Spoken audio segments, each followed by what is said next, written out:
The Hogwarts Express rattled down the tracks, carrying first years eager for their first taste of magic and adventure.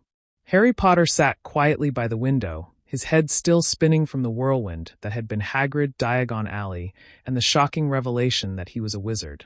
He had a new trunk filled with books and robes, a snowy owl that blinked at him curiously from her cage, and most importantly, a name that everyone seemed to know but him. The train compartment door slid open, and a pale boy with slicked blonde hair stepped inside.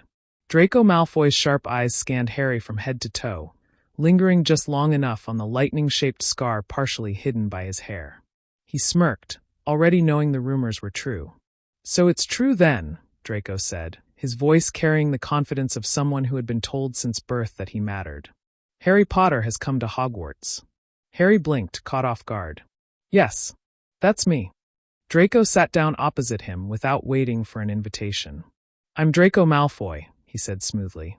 "You'll find that some wizarding families are better than others, Potter. I can help you sort the right ones from the wrong ones. If you are smart, you'll stick with people who can help you, not drag you down." Harry hesitated. He had just been with Hagrid, who had warned him about families like the Malfoys. But something about Draco's confidence intrigued him. There was no hesitation in the boy's words, no nervousness. He spoke as if he belonged, as if he already had the answers Harry desperately wanted. The compartment door opened again, and a red-haired boy stepped inside. His ears were pink, his sweater slightly too big for him, and his face eager but awkward. "Everywhere else is full," Ron Weasley said, glancing between Harry and Draco. "Mind if I sit here?" Draco's lip curled. "I think this compartment's full enough already," he said smoothly. "Isn't it, Potter?" Ron scowled. "Don't listen to him, Harry. He's trouble. We can be mates." Harry looked between them, his chest tight. On one side was Ron, who seemed kind enough, though nervous and unsure. On the other was Draco, polished, confident, and offering Harry something he craved without even realizing it, direction. For most of his life, Harry had been the unwanted boy in the cupboard, invisible, ignored, and unwanted. He wasn't used to being treated like he mattered. He turned back to Draco. "Yeah, I think it's full," Harry said softly. Ron's ears went red. He opened his mouth to argue but stopped when Draco smirked triumphantly. "Fine," Ron muttered, glaring at Draco. "You'll regret it, Harry." He stomped away, muttering something about slimy gits. The door clicked shut, and silence fell for a moment. Draco's smirk widened as he leaned forward. "Good choice, Potter. You don't want to tie yourself down to someone like Weasley. His family is dirt poor, and they'll only hold you back. Trust me, you're better than that." Harry shifted uncomfortably, but didn't disagree. He wasn't sure about Draco's words, but the truth was simple. Draco had chosen him, and Harry wanted to be chosen. The rest of the train ride passed with Draco filling Harry's head with names, families, and stories about Hogwarts. He spoke of Slytherin House with admiration, of its cleverness and ambition, and hinted at the power of connections. Harry listened, uncertain but captivated, the idea of belonging pulling at him more than anything else. When the train arrived, Draco led Harry out, talking as if they had always been friends. Ron shot Harry a betrayed look from across the platform, but Harry avoided his eyes. That night, under the candlelight of the Great Hall, the Sorting Hat sat heavy on Harry's head. The voice inside his mind hummed thoughtfully. "Ah, yes, I see great potential. Courage, loyalty, a thirst to prove yourself. You would do well in Gryffindor. But wait, you have ambition, resourcefulness. You crave belonging and recognition. Slytherin could give you that." Harry thought of Draco, who had already chosen him. The idea of starting his new life with a friend who knew his way around the wizarding world seemed safer than facing it alone. "Maybe Slytherin," Harry whispered. "Are you sure?" the Hat asked. "Gryffindor will give you bravery and true friends, though not without challenges. Slytherin will give you greatness, but it comes with shadows." "I want to belong," Harry thought firmly. The Hat chuckled softly. "So be it. Slytherin." The word echoed through the hall, and Harry slipped off the stool, his heart pounding. The Gryffindor table applauded politely, but the Slytherin table erupted in cheers. Draco stood, beaming, and gestured for Harry to sit beside him. From the Gryffindor table, Ron gawked in disbelief, his face pale and furious. As Harry sat down beside Draco, he felt a strange mixture of pride and uncertainty. For the first time in his life, he wasn't invisible. He had been chosen, and maybe that was enough. But deep down, something whispered that his choice had changed everything. The cheers of the Slytherin table rang in Harry's ears as he sat down beside Draco. Silver and green banners shimmered above him, the serpent crest glinting in the candlelight.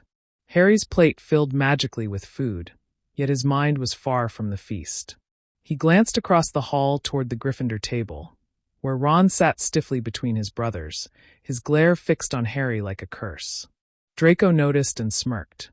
"Forget him," he said casually, spearing a piece of roast beef with his fork. "Weasley is just jealous. You made the right choice, Potter. Trust me, you'll thank yourself later." Harry nodded slowly, though his chest still felt tight. Belonging to Slytherin House was new, strange, and heavy with expectation. He barely knew the boy sitting beside him, but Draco's easy confidence anchored him in a hall full of strangers. The feast ended with Dumbledore's announcements, some silly, some serious. Then the first years were guided down to the dungeons. The path wound deeper and deeper beneath the castle until they reached the Slytherin common room. It was dimly lit, with greenish lamps casting an underwater glow across the stone walls. A great fireplace flickered, the flames reflecting in the polished floor. Harry's eyes widened in awe. It was cold but elegant, dark but strangely comforting. The prefect, Gemma Farley, clapped her hands. "Welcome to Slytherin House. Here we value ambition, cleverness, and resourcefulness. You'll find no better place to build yourselves into something great. Remember, we protect our own. Loyalty to each other is what makes us strong." Her words hummed in Harry's mind. Protect our own. It was something he had never known in the Dursleys' house. For the first time, he wondered if Hogwarts might actually feel like home. The boys' dormitory was round, with beds draped in green curtains. Harry placed Hedwig's cage at the foot of his bed, then changed into his pajamas. Draco had the bed beside him, and two other boys, Blaise Zabini and Theodore Knott, were already settling in. Draco, of course, carried the conversation. "So, Potter," Blaise said with raised eyebrows, "what's it like being famous?" Harry flushed. "I don't know. I never even knew I was famous until Hagrid came for me." Draco chuckled. "That's what makes him different from the rest of us. He doesn't flaunt it. You'll see. With the right friends, Potter will fit right in." Harry lay awake that night long after the others had fallen asleep. He thought of Ron's angry face, of Hagrid's warnings about Slytherin, of the Sorting Hat's hesitation. But every time doubt crept in, he thought of Draco's smirk and the way the Slytherins had cheered. For once, he wasn't the boy in the cupboard. He was Harry Potter, Slytherin. The next morning brought the first classes. Dressed in their crisp robes, the Slytherins walked together to the great hall for breakfast, drawing glances from other students. Harry noticed whispers following him, heads turning to catch sight of his scar. Draco took it in stride, strutting confidently, introducing Harry to other Slytherins as if he had always been part of their group. Their first class was potions with Professor Snape, held in the cool, dark dungeon. The Gryffindors shared the lesson, and Harry quickly spotted Ron sitting with Hermione Granger, who was already arranging her quills neatly. Ron's eyes narrowed when Harry entered with Draco at his side. Snape swept into the room, his robes billowing like storm clouds. His gaze lingered on Harry, and his voice was silken with sarcasm. "Ah, our new celebrity." Harry felt his stomach twist. He had never wanted attention, and Snape's words dripped with scorn. Draco, however, leaned over and whispered, "Don't worry. Snape's always like this. He's on our side." The lesson was difficult. Hermione's hand shot into the air every few seconds, while Harry tried to keep up with the instructions. Ron's glares didn't help. When Harry fumbled with his ingredients, Draco nudged him. "Cut them finer. Like this." He demonstrated smoothly, his hands steady. By the end of class, Harry's potion was far from perfect, but Draco had guided him enough to avoid disaster. Snape gave Gryffindor a withering lecture for losing points, then swept out of the room. As they left, Ron muttered just loud enough for Harry to hear. "Figures you'd cozy up to Malfoy. You'll end up just like him." Harry stopped in his tracks, stung. "At least he helps me," Harry shot back before he could think. Ron's face reddened with fury, but Hermione tugged his sleeve, whispering urgently. They stalked off, leaving Harry to walk beside Draco, who looked smugger than ever. "You handled that well," Draco said approvingly. "We'll make sure he doesn't bother you again." The weeks that followed blurred together. Harry found himself drawn deeper into Slytherin life.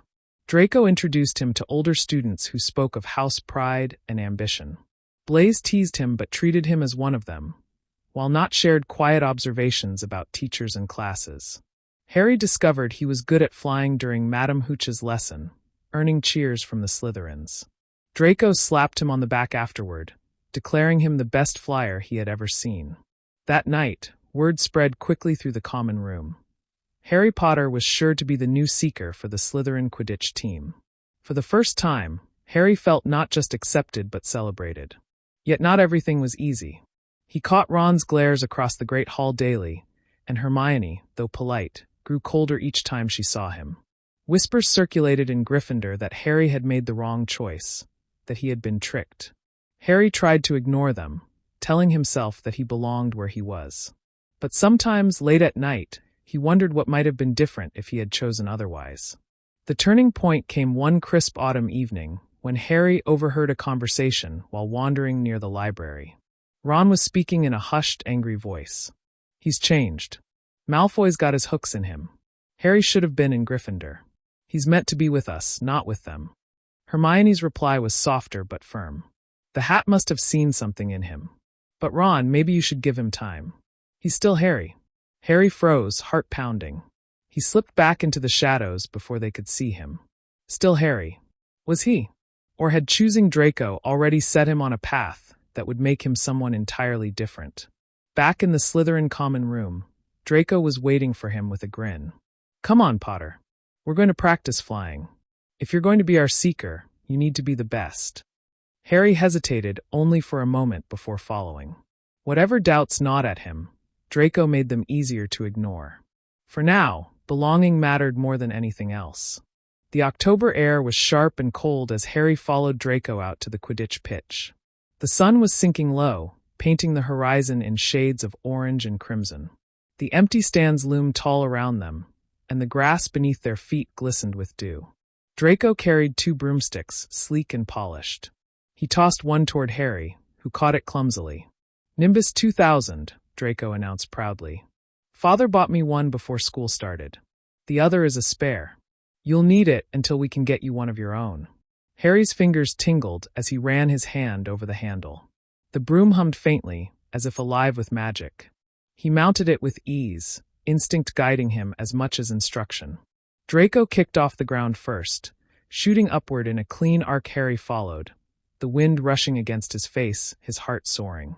For the first time, he felt utterly free. No cupboard, no Dursleys, no whispers of fame, just the sky stretching wide and endless. "Not bad, Potter," Draco called, circling around him. "Keep steady, lean forward. Yes, like that. Merlin, you're a natural." They spent nearly an hour darting around the pitch. Draco threw small balls into the air for Harry to catch, testing his reflexes. Time after time, Harry swooped and snatched them, missing only rarely. By the time they landed, both were flushed and grinning. Draco clapped him on the shoulder. "I knew it. You'll be the best seeker Slytherin has had in years. I'll talk to Marcus Flint. He'll want you on the team." Harry smiled shyly, warmth blooming in his chest. To be wanted, to be good at something, it was a feeling he never wanted to lose. The following week, Marcus Flint, the burly Slytherin Quidditch captain, summoned Harry to the pitch. Flint had a rough manner, but after watching Harry catch a walnut Draco hurled from 50 feet, his expression cracked into a grin. "You're in, Potter," Flint declared. "Youngest seeker in a century. You'll win us the cup this year." That night, the Slytherin common room buzzed with excitement. Harry was lifted onto shoulders, praised, and toasted with pumpkin juice. Draco basked in the glow of it all, proud of his new friend. But across the castle, whispers grew darker. Gryffindors muttered about favoritism, about Harry being reckless, about how he had chosen the wrong house. Ron's voice was the loudest among them. "He's only there because of Malfoy," Ron fumed one evening in the Gryffindor common room. "Harry's supposed to be with us. He's supposed to be my friend. Instead, he's helping them." Hermione frowned but said nothing. She was beginning to worry. The first Quidditch match of the season came sooner than expected. Slytherin versus Gryffindor. The tension was thick, the stands packed with cheering students. Harry mounted his borrowed broom, nerves knotting his stomach. Draco stood at the sidelines, smirking at the Gryffindors and calling out, "You're going to lose, Weasley." The whistle blew, and Harry shot into the sky. The game was a blur of speed and shouts. Bludgers whizzed past, chasers darted in formation, and the crowd roared with every goal. But Harry's eyes were fixed on one thing only, the glint of gold. Then he saw it, the snitch, fluttering near the Gryffindor goalposts. Harry leaned forward, his broom surging beneath him. His heart pounded as he streaked past players, weaving through chaos. The snitch darted away, fast as lightning, but Harry pushed harder, the wind tearing at his hair. He reached out, fingers brushing metal, then closing tight. The stadium exploded in cheers. The game was over. Slytherin had won. Harry landed, clutching the snitch, his face flushed with exhilaration. Draco was the first to reach him, clapping him on the back, shouting loud enough for all to hear. "I told you. The best seeker Hogwarts has ever seen." The Slytherin team swarmed around him, and Harry found himself carried off the pitch, triumphant. But not everyone was celebrating. In the Gryffindor stands, Ron stood pale with fury, Hermione tugging at his sleeve. "He's supposed to be with us," Ron muttered over and over, his fists clenched. That night, the Slytherin common room erupted into a party. Green banners waved, butterbeer flowed, and chants of "Potter! Potter! Potter!" echoed through the chamber. Harry sat in the center of it all, flushed with pride, Draco at his side. "You've changed everything," Draco said quietly when the noise dimmed for a moment. "Slytherin hasn't had a player like you in decades. You'll make us untouchable." Harry grinned, but felt a flicker of unease. Across the hall earlier, he had seen the hurt in Hermione's eyes and the anger in Ron's. For all the glory, something in him still twisted. But he pushed it down. Here he was wanted. Here he belonged. As weeks turned into months, Harry's place in Slytherin grew stronger. His skills on the broom became legend. His name cheered not just for surviving Voldemort, but for winning matches.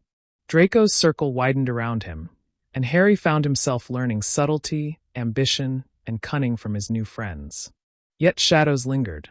The whispers about the third-floor corridor, about a hidden mystery in the castle, reached even Slytherin ears. One evening in the common room, Draco leaned close. "There's something going on here, Potter," he whispered, eyes glinting. "Something big. We should be the ones to uncover it. Imagine the glory if we solved it before anyone else." Harry hesitated. He had heard Dumbledore's warning. But the thrill of discovery called to him, and the thought of doing it with Draco at his side was tempting. Far above, in the Gryffindor Tower, Ron sat by the fire, scowling into the flames. "If Malfoy drags Harry into trouble, we'll have to stop him," he said grimly. Hermione looked troubled.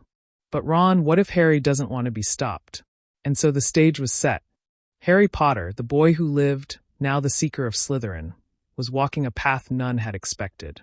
Every choice pulled him further from the boy he might have been, and closer to the boy Draco Malfoy believed he should become. Winter crept into the castle, frosting the windows and filling the air with a chill that seeped into the stone walls.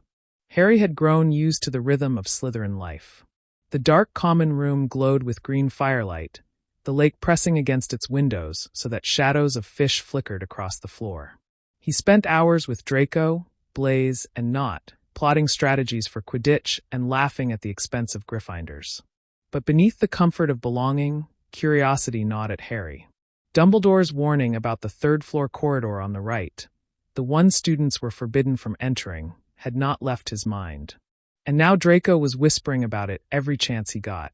One evening after practice, Draco leaned close, his gray eyes sharp. "There's something hidden in this castle. I've heard older students talking. And trust me, Potter, if there's a secret, it's worth uncovering. You and I could be the first to find it." Harry frowned. "But what if it's dangerous? Dumbledore wouldn't warn us if it wasn't." Draco smirked. "Since when have you listened to rules? You're Harry Potter. You don't want to spend your whole life being told what not to do. Don't you want to know what they're hiding?" The truth was, Harry did. The cupboard under the stairs had left him with an ache to understand, to discover, to uncover things meant to be hidden from him. And though part of him thought of Ron and Hermione, of how they might have tried to stop him, another part thrilled at the idea of doing it with Draco. The opportunity came one late December night, just after the last Quidditch match before the holidays. Most students were asleep when Draco nudged Harry awake. "Come on. Tonight's the night." Harry rubbed his eyes, heart hammering. "Are you mad?" "Probably," Draco whispered, grinning. "But you're coming anyway." Slipping out of the dormitory, they crept through the silent halls, wands borrowed from the upper years who had taught them lumos. The corridors stretched wide and shadowed, the portraits muttering drowsily as they passed. At last, they reached the forbidden corridor. The heavy door stood before them, its lock gleaming in the wand light. Draco pressed his ear against it, then straightened. "Ready?" Harry swallowed and nodded. Together, they pushed the door open. The stench hit them first, musky and wild. Then the sight froze them in place. A massive three-headed dog loomed in the darkness, its 3 pairs of eyes snapping open. Its growl rumbled like thunder, and all 6 eyes locked onto them. Harry stumbled back, terror surging through him. "Close it!" Draco shoved the door shut, the thud echoing down the corridor. Both boys stood panting, faces pale. "What in Merlin's name was that?"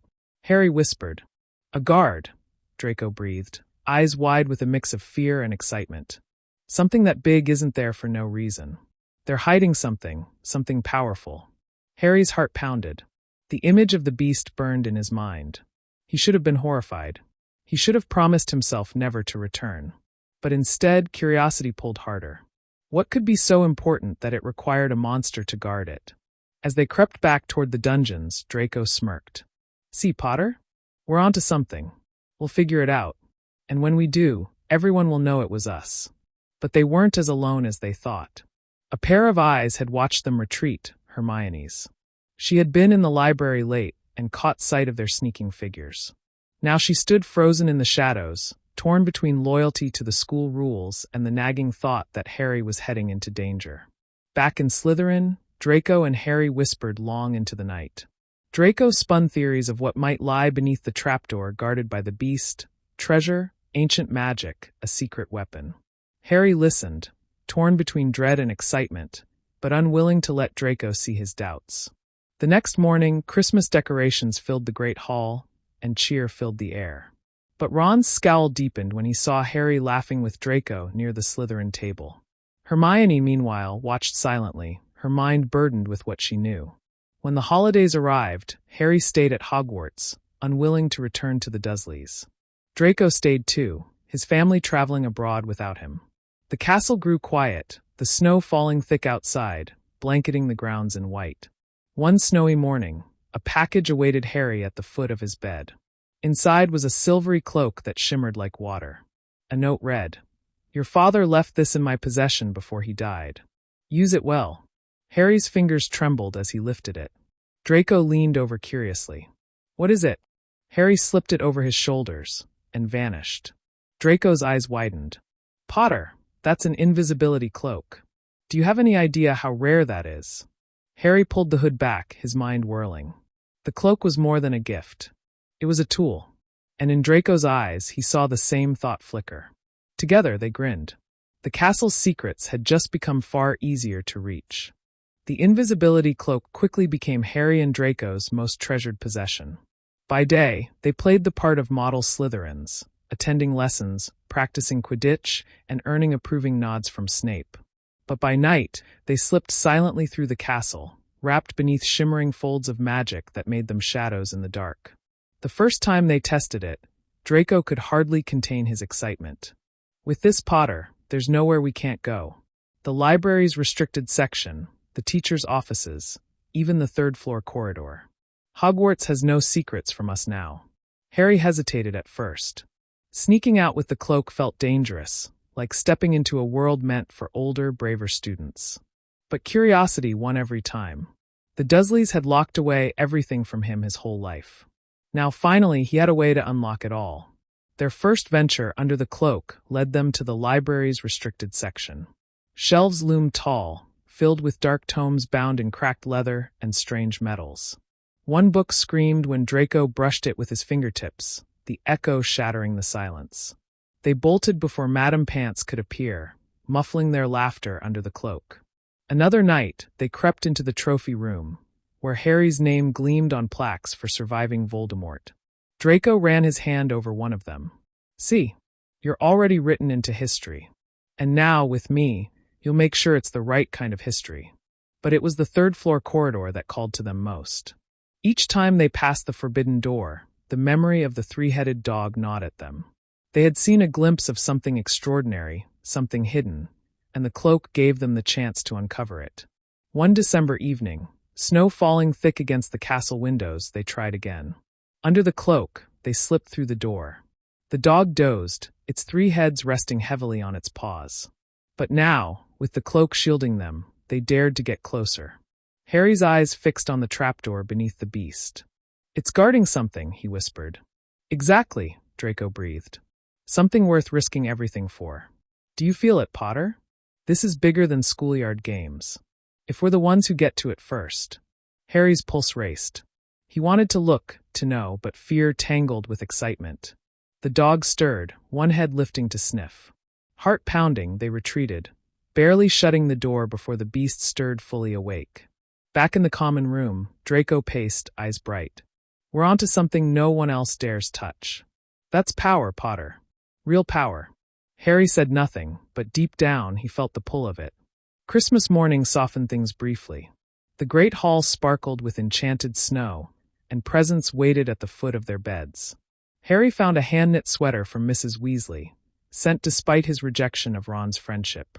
He stared at it for a long time, guilt stirring, before tucking it away. Draco, meanwhile, scoffed at his own pile of expensive gifts from home, though Harry caught the flicker of loneliness beneath his disdain. Later that day, Harry showed Draco the cloak again, this time in the empty Great Hall. "Do you think we should tell anyone about it?" Harry asked hesitantly. Draco's eyes narrowed. "Are you mad? This is ours. If you tell, the professors will take it.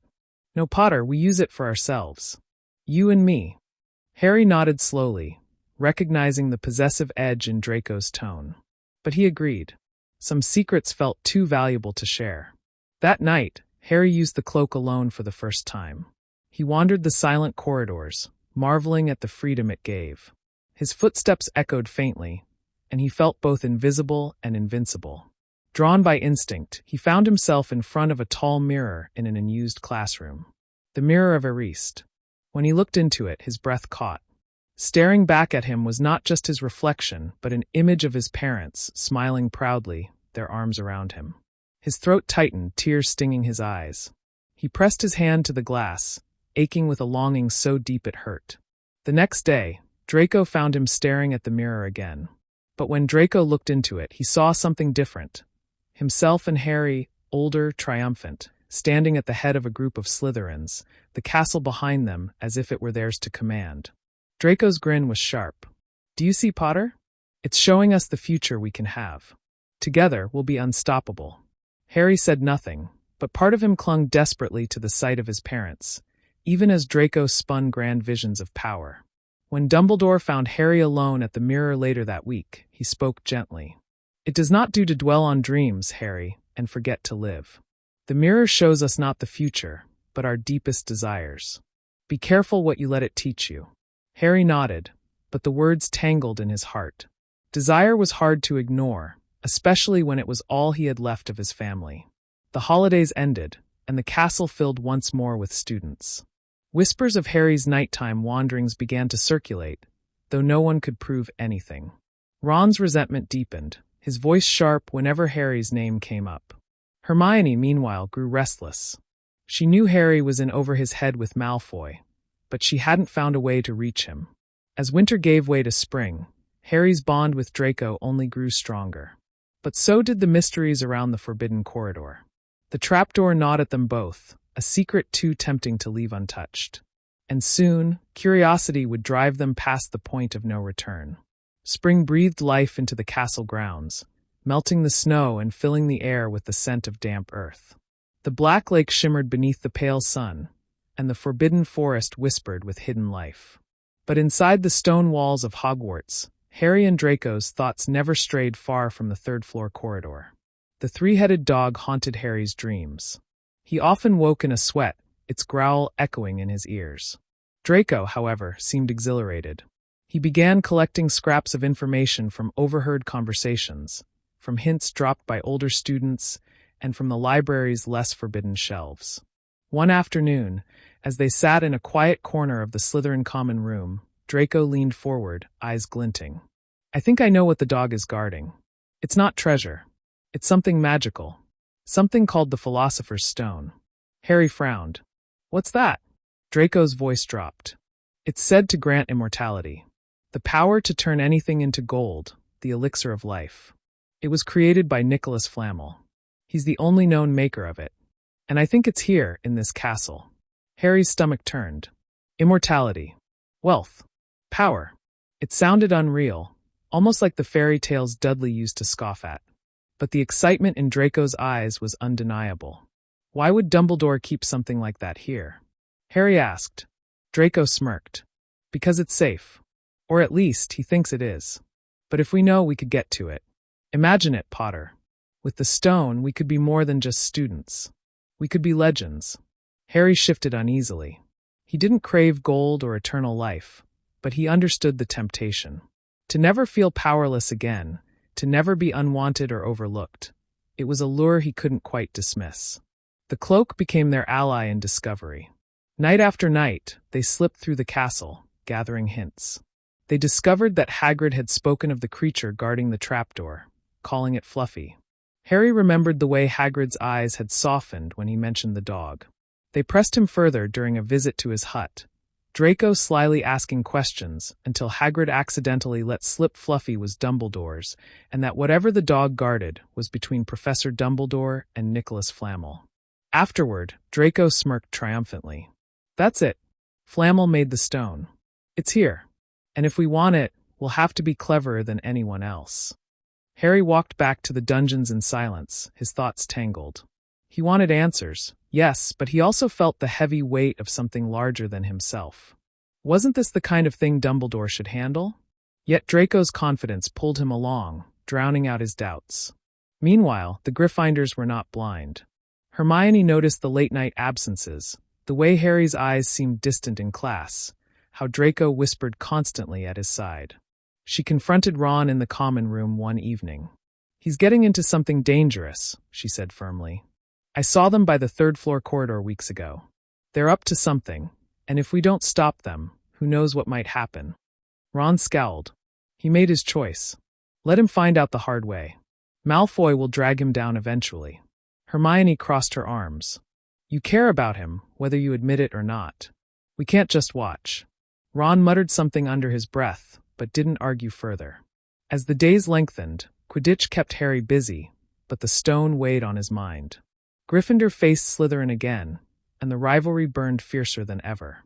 Harry soared through the air, the crowd's cheers ringing, but his focus wavered when he spotted Ron in the stands, shouting insults over the noise.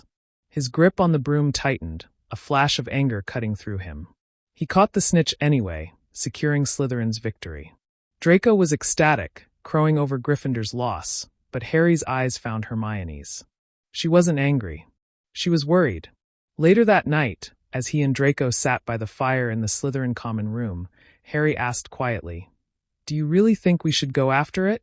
The stone. Draco leaned forward, his voice low and urgent. Of course. Don't you see? This is our chance, Potter. Everyone already knows your name, but this would prove you're more than just the boy who lived. And me? Well, I'm not about to let my story be written without you in it. Together, we could be unstoppable. Harry stared into the fire, torn. Part of him longed for adventure, for the thrill of discovery. Another part whispered that they were meddling with things far beyond them. But Draco's words lit a spark in him. For once, someone didn't see him as a burden or a mistake. Draco saw him as a partner. That night, Harry dreamed of his parents again, their faces smiling at him in the mirror of Erised. Only this time, Draco stood beside him in the reflection, holding the stone. The dream left him shaken, but also certain. He couldn't walk away now. The Philosopher's Stone was real, and he and Draco were going to find it. The days after the Quidditch victory carried an air of restless energy. In the Slytherin common room, The fire crackled and cast shadows across the stone walls as Draco unrolled a piece of parchment he had filled with notes and scribbles. Harry leaned closer, his eyes scanning the names of professors and strange symbols Draco had drawn. Draco tapped the parchment with his quill. It won't just be fluffy. Dumbledore isn't foolish enough to guard the stone with one beast, no matter how big. Each professor has probably put a protection in place. We'll need to figure them out one by one. Harry raised a brow. How? We can't exactly ask them. Draco smirked. We watch. We listen. People talk when they think no one's listening. That became their new mission. Under the cover of the invisibility cloak, they drifted through the castle like ghosts, slipping into conversations and piecing together clues. From Professor McGonagall, they heard mentions of enchanted chess. From Professor Sprout, a comment about tending the plants guarding the stone escaped her lips when she thought no students were near. Snape, in a sharp exchange with Quirrell, hissed about ensuring no one can breach his test without proper skill. Harry didn't like the way Snape lingered in the shadows, his eyes glinting with suspicion whenever they crossed paths. Draco, however, dismissed it with a wave of his hand. Snape's always lurking. It doesn't mean anything. Meanwhile, tension with Ron and Hermione grew heavier. Harry avoided the Gryffindors as best he could, but Hermione cornered him one morning outside the library. You and Malfoy are planning something, she said, her tone sharp but tinged with concern. You think I don't see it, but I do. Whatever it is, it's dangerous, Harry. Please, you don't have to go along with him. Harry stiffened. I'm not just going along. It's my choice. Her eyes softened. Then make a better one. Before Harry could answer, Draco appeared at his side, his voice laced with disdain. Run along, Granger. Your nagging isn't wanted here. He pulled Harry away, but Harry caught the flicker of hurt in Hermione's eyes before she turned and left. That night, as they lay awake in the Slytherin dormitory, Draco spoke in a low voice. She doesn't understand you like I do. She never will. But when we get the stone, you'll see. We'll be more than school children. We'll be remembered forever. Harry didn't reply immediately. He thought of Hermione's words, the quiet plea in her voice. But then he thought of Dudley's laughter, the cupboard under the stairs, the way Draco looked at him, as if he were more than just a scar on his forehead. That thought won. By the end of March, their plan was taking shape. They would sneak to the third-floor corridor on a night when the castle was quiet, test their way through the enchantments, and claim the stone.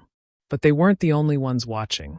One evening, Harry noticed Quirrell in the courtyard, muttering to himself, his turban askew. Draco nudged him. He's hiding something. Harry nodded, uneasy. The stammering professor seemed almost too nervous, too timid. Yet he always hovered near wherever Snape went. Something wasn't right. The cloak gave them more than information. It gave them courage. One night, slipping past Fluffy again, Harry felt the dog's hot breath sweep over him, its growl vibrating in his chest. Draco whispered confidently, "See? We're already halfway there."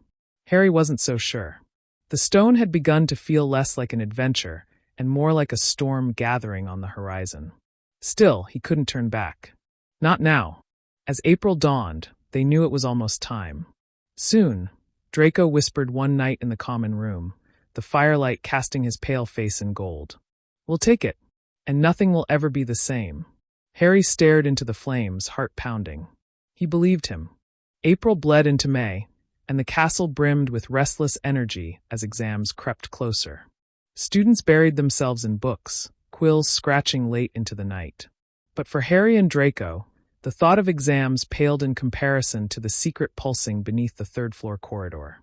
Every night, Draco refined their plan, his parchment filled with maps of corridors and schedules of prefect patrols.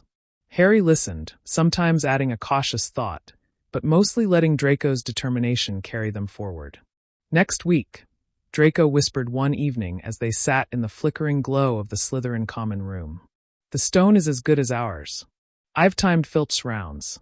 We'll be in and out before anyone even knows. Harry's stomach tightened. He wanted to believe it would be that simple, but something deep inside told him nothing at Hogwarts ever was. In the meantime, Gryffindor's growing unease with Harry reached a breaking point.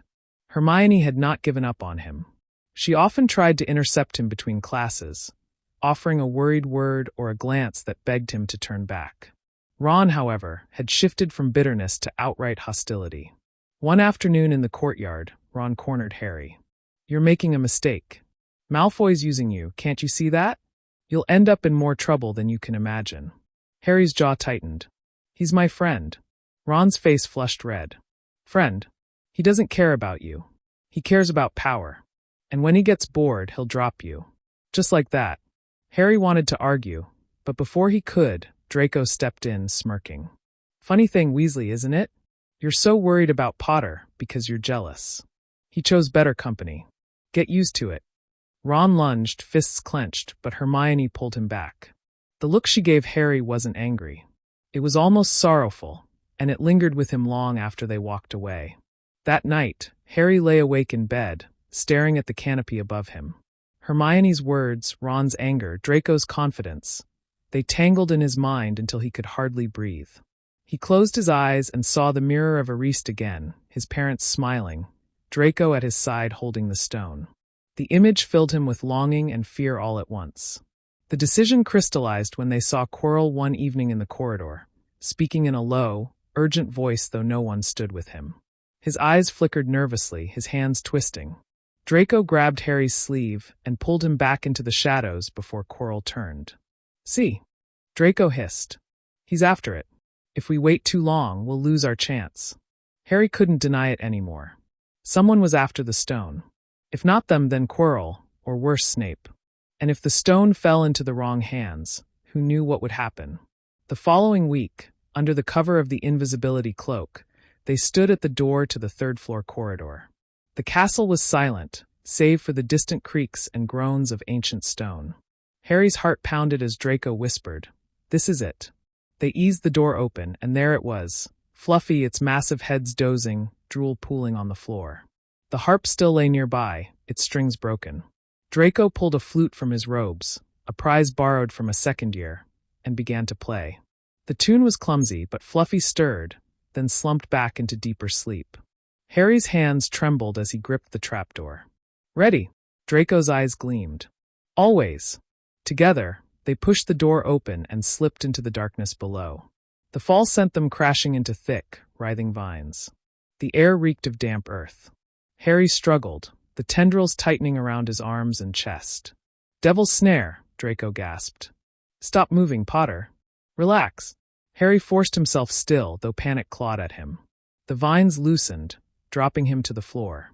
Draco, grinning despite the close call, conjured a spark of light with his wand. First challenge down. But Harry's pulse wouldn't slow. This wasn't a game anymore. They had crossed a line, and there was no turning back. As they pressed forward, Harry thought of Hermione's plea and Ron's warning. He thought of Draco's unwavering belief. And most of all, he thought of the stone, waiting for them in the dark. The chamber beyond Devil's Snare stretched into a wide, dimly lit corridor. The stone walls glistened with moisture, and every sound echoed back to them. Draco's wand lit their way, the glow bouncing across the stones. Harry's breathing was uneven, his chest still tight from the grip of the vines. If that was just the first challenge. Draco smirked, though his eyes flickered nervously. Then it only proves we're right. No one would guard something ordinary with this much effort. Their footsteps echoed as they moved forward. Suddenly, a low fluttering filled the chamber, and the air shifted. From the shadows above, hundreds of wings burst into motion. Keys, glittering, enchanted keys, swarmed in a storm of feathers and metal. A locked door loomed at the far end of the chamber. Harry's eyes widened. Flying keys. Draco grinned. Finally, something interesting. You're the seeker, Potter. This one's yours. Harry mounted his broom with practiced ease. The air whipped past his face as he shot upward into the storm. Keys clattered and swooped, darting at him with metallic wings. His eyes scanned the swarm, searching for one with a twisted silver handle. Draco's voice rose from below. The big one. Near the rafters. Harry swerved, dodging a key that slashed at his cheek. Pain stung, but he pressed on, chasing the glint of silver. His fingers stretched, grasped, and closed around the cool metal. The swarm shrieked angrily, darting after him as he dove toward the door. Draco snatched the key from his hand and jammed it into the lock. With a satisfying click, The door swung open, and the keys scattered back into the darkness. Harry's heart thundered as he landed, his knuckles white around the broom handle. Draco smirked. "Not bad, Potter. That scarred face of yours nearly got a new scratch." Harry almost smiled, though unease twisted in his stomach. These weren't games. Each step was meant to break them. They entered the next chamber cautiously, and immediately, the smell of blood and feathers filled the air.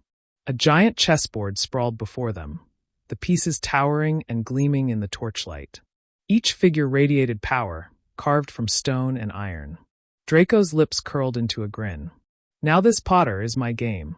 They mounted their places as pieces shifted, creaking across the board. Draco commanded like a general, his wand raised high, his voice sharp and confident. Harry obeyed his instructions, moving where Draco pointed. The game grew violent quickly. Stone smashed against stone, knights shattered, pawns crumbled. Harry winced as one of their bishops was struck down, shards flying across the board. Draco remained calm, calculating every move. "Patience," he muttered. "One wrong step, and we're finished. But if we play this right." The board shook as Draco sacrificed a knight, then maneuvered Harry forward. "Checkmate," Draco whispered at last, eyes gleaming as their queen struck down the enemy king with a shattering blow. The opposing pieces bowed, and the path cleared. Harry exhaled a breath he hadn't realized he was holding. "That was brilliant," Draco interrupted with a smirk. "Yes, I know." But as they stepped off the board, Harry's legs trembled.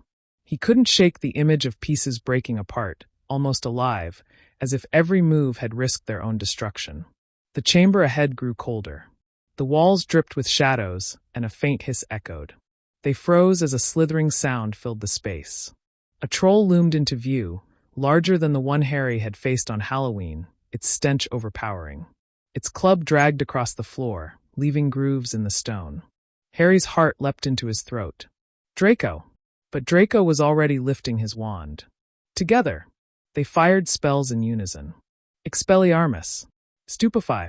Beams of light struck the troll's chest, staggering it but not stopping it. It roared, swinging its club down with earth-shattering force. Harry dove, rolling across the floor, the air knocked from his lungs.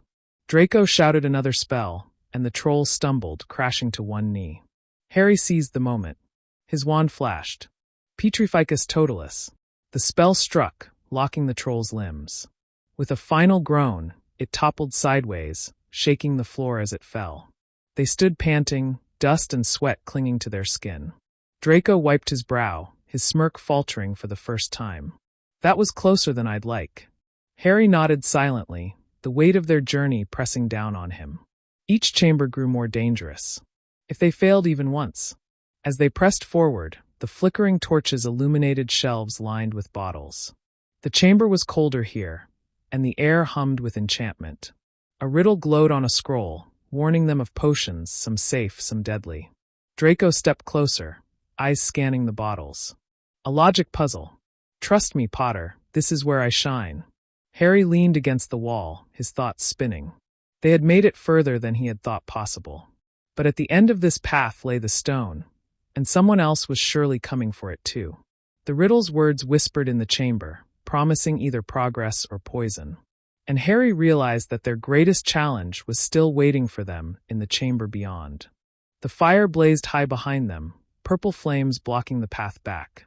Harry and Draco stood shoulder to shoulder, staring at the parchment in Draco's hands. The riddle glowed faintly in the dim chamber. 7 bottles, Draco muttered, pacing before the table. "Some are poison, some are wine, one will let us move forward, and another will take us back." Classic test of intellect. Harry eyed the bottles, unease gnawing at him. Each liquid shimmered oddly, some glittering, others dark and still. "So which one is it?" Draco smirked, though there was tension in his eyes. "Patience, Potter. Logic, not luck." He read the riddle aloud, parsing each line with sharp precision. His voice grew steadier as he spoke, determination shining through. Harry followed his reasoning as Draco eliminated bottles one by one, pointing with his wand. "This one takes us back," Draco finally said, tapping the smallest bottle with certainty. "And this one," he indicated a slender vial filled with clear liquid, "is the way forward. Only one of us can go through." Harry blinked. What? The bottle's too small for two, Draco said coolly. One goes forward, one stays behind. Harry's gut twisted. They had come this far together through vines, keys, chess, and troll. Splitting now felt wrong. Then we both go. We'll share it. Draco hesitated, then nodded slowly. Half each. He handed the vial to Harry. If you trust me. Harry held his gaze, then raised the vial. They each drank a sip, the liquid burning like ice down their throats. For a moment, Harry thought nothing had happened, until the flames ahead flickered and parted, revealing the final doorway. Heart hammering, Harry stepped forward with Draco close behind. The chamber beyond was vast and echoing, filled with flickering shadows. At its center stood a tall mirror framed in gold. Its surface shimmered like liquid silver. Harry's breath caught. The mirror of Erised. Draco's eyes narrowed. So this is it. The final test. But they weren't alone. A figure stepped into the torchlight, robes trailing across the floor. Professor Quirrell. His stammer was gone, his voice smooth and cold. Clever little serpents, he said softly. I wondered who was meddling in things beyond their understanding. And now here you are, at the end. Harry froze, his wand slipping slightly in his grip. It was you all along. Quirrell's lips curled. Of course. Did you really think I was nothing more than a trembling fool? While you children played at riddles, I have been working toward the stone itself. And now, his eyes gleamed. Now you will hand it over. Draco raised his wand defiantly. We're not giving you anything. Quirrell's laugh echoed in the chamber, dark and mocking. Do you even know how to claim it? The mirror shows your heart's desire. Only one worthy can pull the stone from its glass. And that one is not you. Harry's gaze locked on the mirror. His reflection shimmered, and he saw his parents smiling at him again, their hands resting on his shoulders. And there in his pocket, was the stone. His heart lurched. He felt its weight, solid and real, inside his robes. He gasped softly. He had it. Quirrell's eyes narrowed. What did you see, boy? Harry's mind raced. He couldn't reveal the truth, not now. He tightened his grip on his wand, sweat prickling at his temples. Quirrell advanced, wand raised, his voice sharp. The stone. Give it to me, or you will not leave this chamber alive.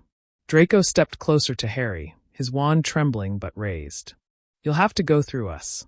The torches guttered, the shadows deepening as Quirrell's presence seemed to swell, his voice now colder, darker, as though another whispered behind it. Then so be it. Harry's hand tightened around the stone hidden in his pocket, his pulse pounding. He didn't know how, but he knew the battle for it was about to begin. The chamber seemed to grow colder with every step Quirrell took, his pale hands steady now, his eyes gleaming with something far more dangerous than fear. The nervous professor's stammer was gone entirely, replaced by a voice that dripped with authority and menace. Harry's fingers brushed the stone in his pocket, its weight both terrifying and reassuring. His heart thundered so loudly he wondered if Quirrell could hear it. Beside him, Draco stood rigid, his wand raised, though Harry could see the faint tremor in his hand. You have no idea what you hold, boy, Quirrell said smoothly, circling them like a predator. The Philosopher's Stone is not for children. Hand it over, and perhaps I'll let you walk away. Draco sneered, forcing bravado into his voice. You expect us to believe that? You want it for yourself. We're not fools. Quirrell's lips curled. Not for myself. My master demands it. The words struck the air like a curse. Harry felt his stomach lurch. Master? Quirrell's eyes glittered. Yes. The one who waits, who has guided me all this time. You Potter know him better than most. The Dark Lord. Harry's breath caught. The name sent a chill through his bones.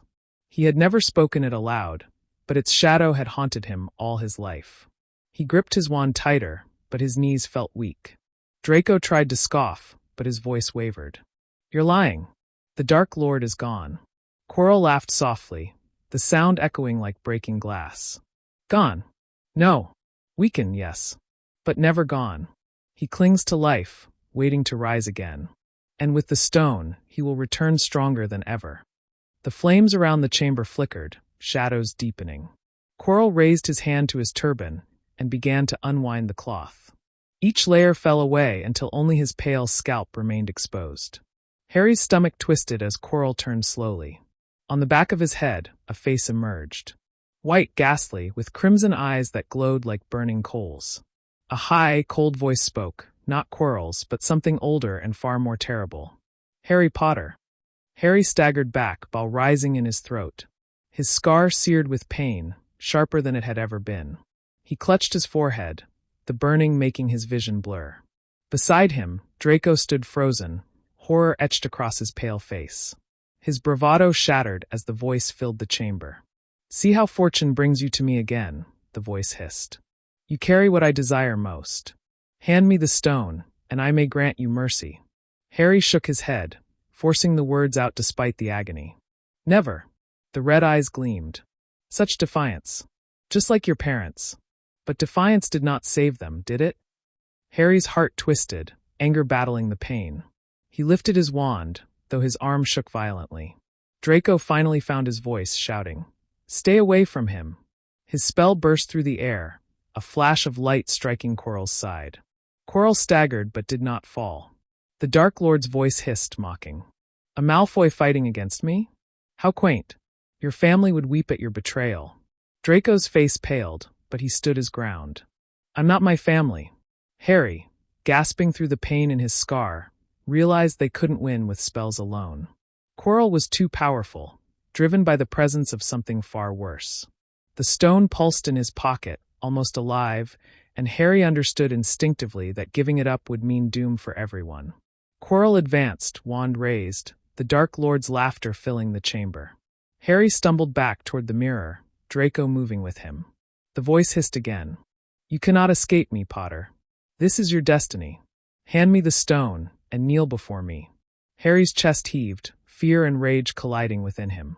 He looked at Draco, who was pale but resolute, his wand shaking yet still raised. For the first time, Harry didn't feel like he was facing the darkness alone. His scar burned hotter, his vision dimmed, but he managed to choke out one word. "No!" The chamber erupted in light as Quirrell lunged forward. The chamber shook as Quirrell lunged, his robes billowing like shadows themselves. Harry raised his wand, but pain seared his scar, so sharp it blurred his vision. He stumbled back, nearly dropping his wand, and Draco stepped in front of him, firing a curse. "Stupefy!" The red beam struck Quirrell square in the chest. For a heartbeat, Harry thought it had worked, but Quirrell barely flinched. His lips twisted into a cruel smile as he deflected Draco's second spell with a flick of his hand. "Pathetic!" The Dark Lord's voice hissed from the back of Quirrell's head. "Do you think a child's wand can stop me?" Draco faltered, but didn't lower his wand. "We'll stop you together." His voice wavered, but determination burned through his fear. Harry forced himself upright, clutching the stone in his pocket. His scar burned hotter with every step Quirrell took, but something else stirred within him, a strange warmth in his chest, faint but insistent, as if pushing against the cold seeping into the chamber. Quirrell's hand shot out, seizing Harry's wrist. Pain exploded through him, but not from his scar, Quirrell himself screamed. His skin blistered and cracked where it touched Harry, smoke rising from his flesh. Harry yanked free, stunned. Quirrell staggered back, clutching his arm, horror flashing across his face. What magic is this?" the Dark Lord's voice shrieked. Harry stared at his own hand, trembling. "I don't know." Draco's eyes widened. "It's you, Potter. You're hurting him. Somehow it's you." Quirrell lunged again, desperation twisting his features. Harry braced himself and shoved his palms against Quirrell's chest. The result was immediate. Quirrell screamed, the sound inhuman, his skin burning under Harry's touch as though set aflame by invisible fire. The Dark Lord's voice roared in fury. "No!" The smell of burning flesh filled the chamber. Harry pressed harder, every ounce of his strength pouring into the contact. Pain tore through him too, his scar blazing like a brand, but he refused to let go. His parents' faces flashed in his mind, not from the mirror but from memory, faint and incomplete, yet enough. He wouldn't let their sacrifice be in vain. Draco shouted spells at Quirrell, trying to force him back, though none seemed to land. Still, he stayed close, refusing to abandon Harry. "Don't stop, Potter. Whatever you're doing, finish it." Quirrell shrieked again, his body trembling violently, his skin breaking apart beneath Harry's hands. The Dark Lord's voice rose to a piercing scream. "Fool! You cannot win against me. This body is nothing. I will find another, stronger host. This is not the end. With one final burst of strength, Harry shoved Quirrell backward. The professor crumpled to the floor, his body smoking, his robes in tatters. The red eyes in the back of his head blazed once, then a black shadow wrenched itself free, rising like smoke from the ruined body. The specter screamed, its voice rattling the stones themselves, before it swept across the chamber and vanished through the walls, leaving only silence behind. Harry collapsed, his chest heaving, the stone still clenched in his fist. His scar throbbed, but the pain was ebbing, leaving behind only exhaustion. Draco dropped beside him, pale and shaking. You did it. You actually did it. His eyes darted to Quirrell's motionless body, then back to Harry. What in Merlin's name was that? Harry shook his head weakly. I don't know. But it's gone, he's gone. The stone glinted faintly in his hand. Draco stared at it, all mingling with fear. The Dark Lord wanted it. And you stopped him. Potter, do you realize what this means? Harry nodded faintly, his voice barely above a whisper. It means he's still out there. And he'll come back. Draco swallowed hard but didn't look away. Instead, he helped Harry to his feet, steadying him. Then we'll be ready. Next time, we'll face him together. Harry met Draco's eyes. For the first time, he didn't feel like just the boy who lived. He felt like someone who wasn't alone. The stone weighed heavy in his palm, a reminder of what they had just faced, and of the war that was still waiting for them. Harry and Draco stood in the flickering chamber, Quirrell's still body sprawled across the stone floor. The stone clutched tight in Harry's hand. The silence was suffocating, broken only by their uneven breaths.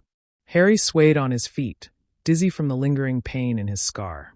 Draco's hand shot out to steady him, gripping his arm firmly. Potter, you're about to fall over, Draco muttered, though his voice was shaky. Sit down before you collapse. Harry sank to the floor, his chest heaving. We can't stay here. Someone has to know what happened. Draco opened his mouth to reply, but the sound of footsteps echoed through the chamber. Both boys tensed, wands snapping up, fear tightening their throats. But it wasn't another enemy. Out of the shadows came Albus Dumbledore, his robes billowing softly, his eyes sharp yet filled with concern. The flames that lined the chamber seemed to soften at his presence, as if bowing to him. Harry. Draco. His voice carried both relief and sorrow. I feared I would be too late. Harry blinked, his exhaustion nearly overwhelming him. Professor. Quirrell, he wasn't himself. Voldemort was here. He tried to take the stone. Dumbledore's expression grew grave.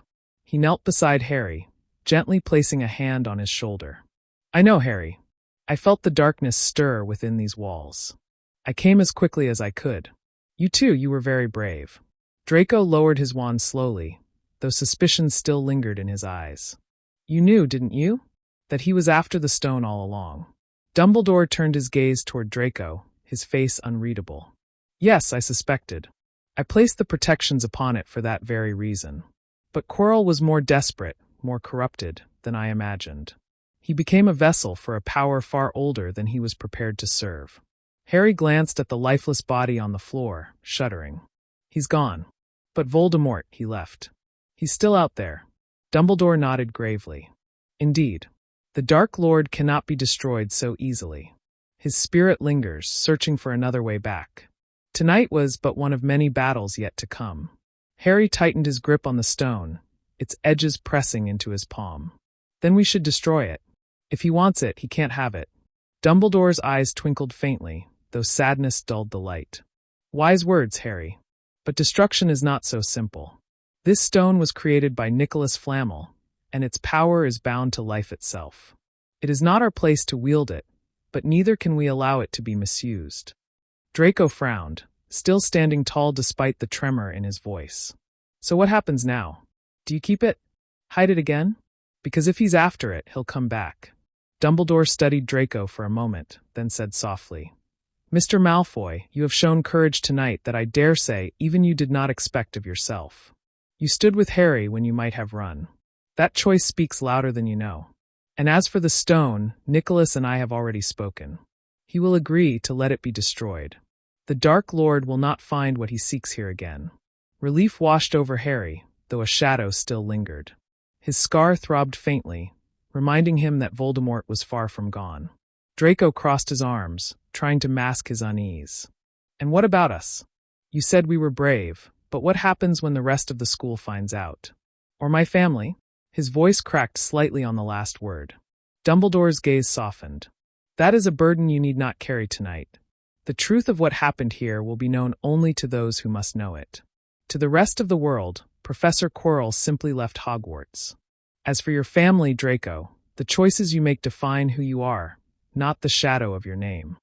Draco hesitated, his mask of arrogance faltering for a moment. Then he looked at Harry. Guess we're stuck in this together, Potter. Harry managed a weak smile. Looks like it. Dumbledore rose, his robes brushing the floor. Come now. You both need rest, and the hospital wing awaits you. You have faced more tonight than many wizards twice your age. Harry and Draco followed him, their steps slow and heavy. As they left the chamber behind, Harry couldn't help but glance back one last time. The scorched floor, the ashes of Quirrell's downfall, and the lingering memory of those crimson eyes burned themselves into his mind. The war was not over. It was only just beginning. Sunlight streamed gently through the tall windows of the hospital wing, warming the crisp white sheets that covered Harry. The air smelled faintly of potions and herbs, the soft clinking of Madame Pomfrey's work filling the quiet. For the first time in hours, Harry felt safe, though his scar still tingled faintly like an old burn. He stirred, blinking groggily, and found Draco in the bed beside him. His pale hair was mussed, his usual composure undone, but his gray eyes were sharp, watching Harry as if making sure he was still alive. About time you woke up, Draco muttered, though his tone carried more relief than irritation. I thought you'd sleep through the whole day. Harry's voice was hoarse. How long have we been here? Draco stretched slightly, wincing at his own aches. A day, maybe two. Pomfrey said you were worse off than me. Not surprising, considering you threw yourself at Quirrell like a madman. Harry sat up slowly, grimacing. It wasn't me. It was something else. When he touched me, it burned him. Like I was poison. Draco tilted his head, curiosity flashing across his face. Dumbledore came after you fainted, remember? He didn't explain much to me, just that it was something to do with your mother. Said he'd tell you more when you woke up. As if on cue, the doors creaked open. Dumbledore entered, his robes a soft shade of blue, his eyes calm but piercing. Madame Pomfrey fussed briefly before leaving them in peace, muttering something about stubborn headmasters. Ah, Harry, Dumbledore said warmly, his gaze flicking briefly to Draco. And Mr. Malfoy. I am glad to see you both awake. You have done something remarkable. Draco straightened, trying not to look too pleased by the praise. We nearly died. Dumbledore's eyes twinkled faintly. Sometimes, bravery looks very much like foolishness until the story is told later. And you, Mr. Malfoy, stood where many would not. You should not belittle that. Draco flushed faintly and looked away. Harry leaned forward, restless. Professor, why couldn't Quirrell touch me? Why did it burn him like that? Dumbledore's expression softened, and he lowered himself into a chair beside Harry's bed. You are protected, Harry, by something ancient and powerful. When your mother gave her life for you, she left upon you a mark stronger than any curse or spell. It was an act of pure love, the kind of magic the Dark Lord cannot bear. Quirrell, as his servant, carried his master's essence, and when he tried to touch you, that protection destroyed him. Harry's throat tightened. He had always imagined his parents as shadows, faint echoes he could never quite reach. But now, for the first time, he felt them close, their sacrifice living in him like a shield. Draco glanced between them, conflicted. So you're saying it wasn't even Potter's magic? It was his mother's. Dumbledore inclined his head. In a way, yes. But it lives on through Harry. That protection runs in his very blood. It is what makes him unique, and what the Dark Lord fears most. Harry looked down, the weight of the stone in his memory still heavy. And Voldemort, he's still out there. He'll come back. Yes, Dumbledore said gravely. He will try. He is weakened, perhaps more than ever before, but such darkness does not vanish easily. This year has been only a taste of what lies ahead. Draco shifted uncomfortably. Then what are we supposed to do? Just wait until he shows up again. Dumbledore's gaze lingered on both boys. No, you are not soldiers yet. That day may come, but for now, you are children, and children deserve to grow, to learn, to find who they are without the shadow of war pressing upon them. Leave the burden of Voldemort to me and others like me. Your task is to live, and to remember that courage is not bound by blood or family name." Draco bristled faintly, but the words sank into him. Harry exhaled, the knot in his chest loosening just slightly. "And the stone? What happened to it?" "Destroyed," Dumbledore said simply. Nicholas Flamel agreed. "He and his wife have lived long enough. They will accept their fate. The Dark Lord will never hold the stone." The news settled over Harry like both relief and sorrow. Draco frowned, but said nothing. After a pause, Dumbledore rose, his robes sweeping softly across the floor. "Rest now. The year still has days left, and you both will need your strength. Hogwarts has a way of rewarding bravery in unexpected ways." When he left, silence lingered between Harry and Draco. Draco finally muttered, "Well, if anyone finds out about this, my father will probably explode." He smirked faintly, though his eyes betrayed unease. "But I suppose saving the school is worth the trouble." Harry gave a small, tired laugh. "Guess we're partners now, whether we like it or not." Draco leaned back against his pillows, the ghost of a grin tugging at his lips. "Don't get used to it, Potter. I still plan on beating you at quidditch."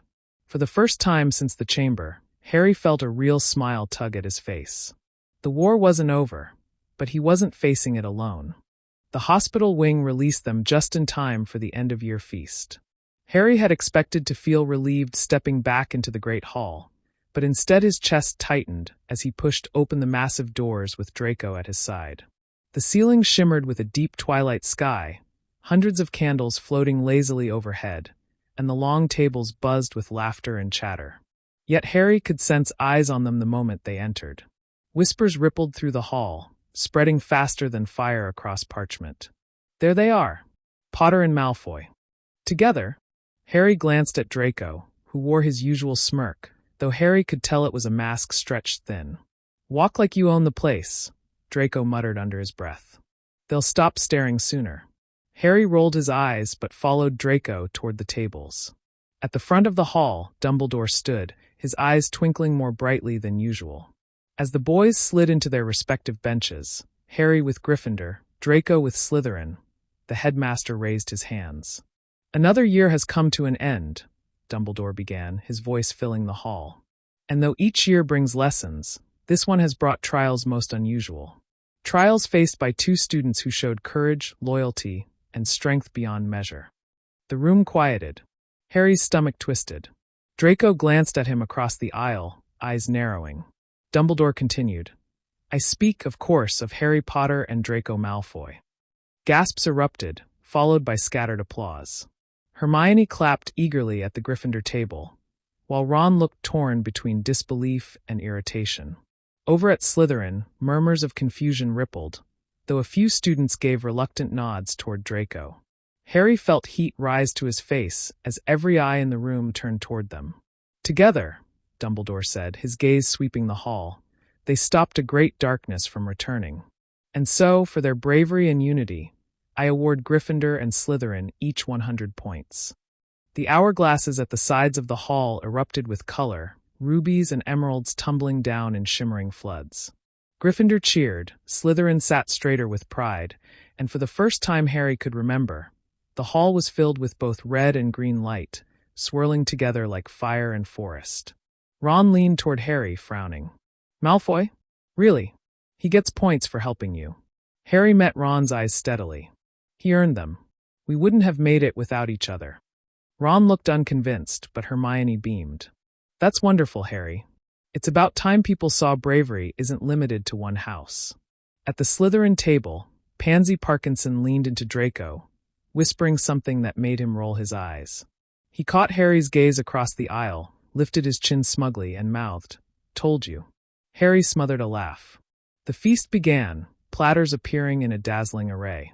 Yet even as food filled plates and conversation swelled again, the hall seemed changed. Students from different tables glanced at each other more openly, curiosity replacing some of the old suspicion. Dumbledore's words lingered. Gryffindor and Slytherin, united in a single victory. As the night wore on, Harry felt the knot of worry in his chest loosen just slightly. For the first time, It wasn't just about being the boy who lived. He wasn't standing alone against the shadow of Voldemort. Draco had stood with him, and now the whole school had seen it. And though whispers still buzzed and some glances carried doubt, Harry sensed something had shifted. Not just in how others saw him, but in how he saw himself. The year had ended in a way no one could have predicted, with Gryffindor red and Slytherin green shining side by side. The Hogwarts Express puffed smoke into the bright June sky, its scarlet engine gleaming in the sun. Harry stood on the platform with his trunk and Hedwig's cage, the bustle of students all around him. He glanced back at the castle, its towers silhouetted against the hills. It already felt like a lifetime since he and Draco had faced Quirrell in the depths beneath it. Draco was ahead, speaking quickly with a nod of Slytherins. Pansy Parkinson whispered furiously in his ear, while Crabbe and Goyle hovered like shadows. Still, Draco's eyes flicked toward Harry every few moments, as if checking he hadn't vanished. "Come on, Harry," Hermione urged, tugging at his sleeve. "We should get a compartment before they're all taken." Ron trailed behind, scowling. "As long as we don't end up sharing with Malfoy." Harry sighed. He had dreaded this. Ever since the feast, Ron had been quieter than usual, his face stormy whenever Draco's name came up. Hermione had tried to bridge the gap, but nothing seemed to help. They climbed aboard the train, the familiar clatter of footsteps and chatter filling the corridor. Harry glanced back again. Draco had slipped away from the crowd, striding down the opposite corridor with his trunk. For the briefest moment, their eyes met. Draco tilted his head toward an empty compartment. Harry hesitated. Ron noticed. "Don't even think about it. He's probably plotting some trick." Hermione gave Ron a sharp look. "He saved Harry's life, Ron. You can't just pretend that didn't happen." Ron bristled. "Maybe, but he's still Malfoy." Harry rubbed his temple, the dull ache of his scar reminding him that the world wasn't as simple as Ron wanted it to be. "I'll catch up with you later. I need to talk to him." Ron's jaw dropped. "What? You're ditching us for him?" "Not ditching," Harry said firmly. "I just need to sort some things out." Hermione gave him a small, encouraging nod and tugged Ron away before he could argue further. Harry crossed the corridor and slid open the compartment door Draco had chosen. Inside, the blond boy lounged against the seat, his trunk pushed neatly aside. He smirked as Harry closed the door behind him. "Took you long enough. Thought Weasley was going to chain you to his side." Harry dropped into the seat opposite. "He's upset. He doesn't trust you." Draco arched an eyebrow. "Do you?" Harry thought about it. He remembered Draco's face pale with fear in the chamber, but standing firm beside him. He remembered the way Draco had reached for him after Quirrell fell, steadying him without hesitation. "Yeah, I do." Something softened in Draco's expression, though his smirk stayed in place. "Good. Because you realize this changes everything, don't you?" Everyone saw it. Gryffindor and Slytherin working together. "My father will go spare when he finds out." Harry frowned. "Are you worried?" Draco's smirk faltered for just a second. "No. I've made my choice. I'd rather have a partner who can actually fight than a pack of cowards who hide behind their fathers' names." Harry smiled faintly. "Guess we're stuck with each other then." The train lurched into motion, and the scenery outside began to blur. For a while, they sat in silence, the hum of the wheels filling the space between them. Finally, Draco leaned forward. "You realize Voldemort's not gone for good. He'll come back. And when he does, people will pick sides." His gray eyes were sharp now, serious in a way Harry hadn't often seen. "When that happens, Potter, we'd better be ready. Both of us." Harry's hand brushed against his scar, the faint ache answering Draco's words. "We will be." Outside, the train carried them south, away from Hogwarts and into the long summer ahead. But even as the countryside rolled past, Harry knew the bond forged in that chamber beneath the castle wasn't something that could be left behind. It was only the beginning. The summer sun blazed down on Privet Drive, though Harry hardly noticed. The days stretched endlessly, filled with chores and the Dursleys' constant grumbling. Uncle Vernon grew red-faced whenever Harry so much as mentioned Hogwarts, and Dudley delighted in mocking him with nonsense about magic tricks. But Harry had something new this summer that made the days less unbearable. Letters.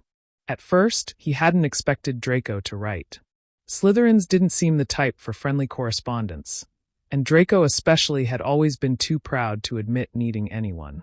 Yet, barely a week after returning to Privet Drive, Hedwig had swooped in through his window with a crisp roll of parchment tied neatly to her leg. Harry had unrolled it cautiously, half expecting insults. But instead, "Potter, if you think I'm going to let you spend your summer rotting with those dreadful muggles without someone to remind you there's a better world waiting, you're wrong. Consider this letter proof that I can be both superior and generous at the same time. Try not to get yourself killed before September.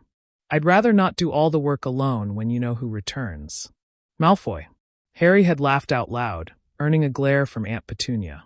For the first time, he hadn't minded.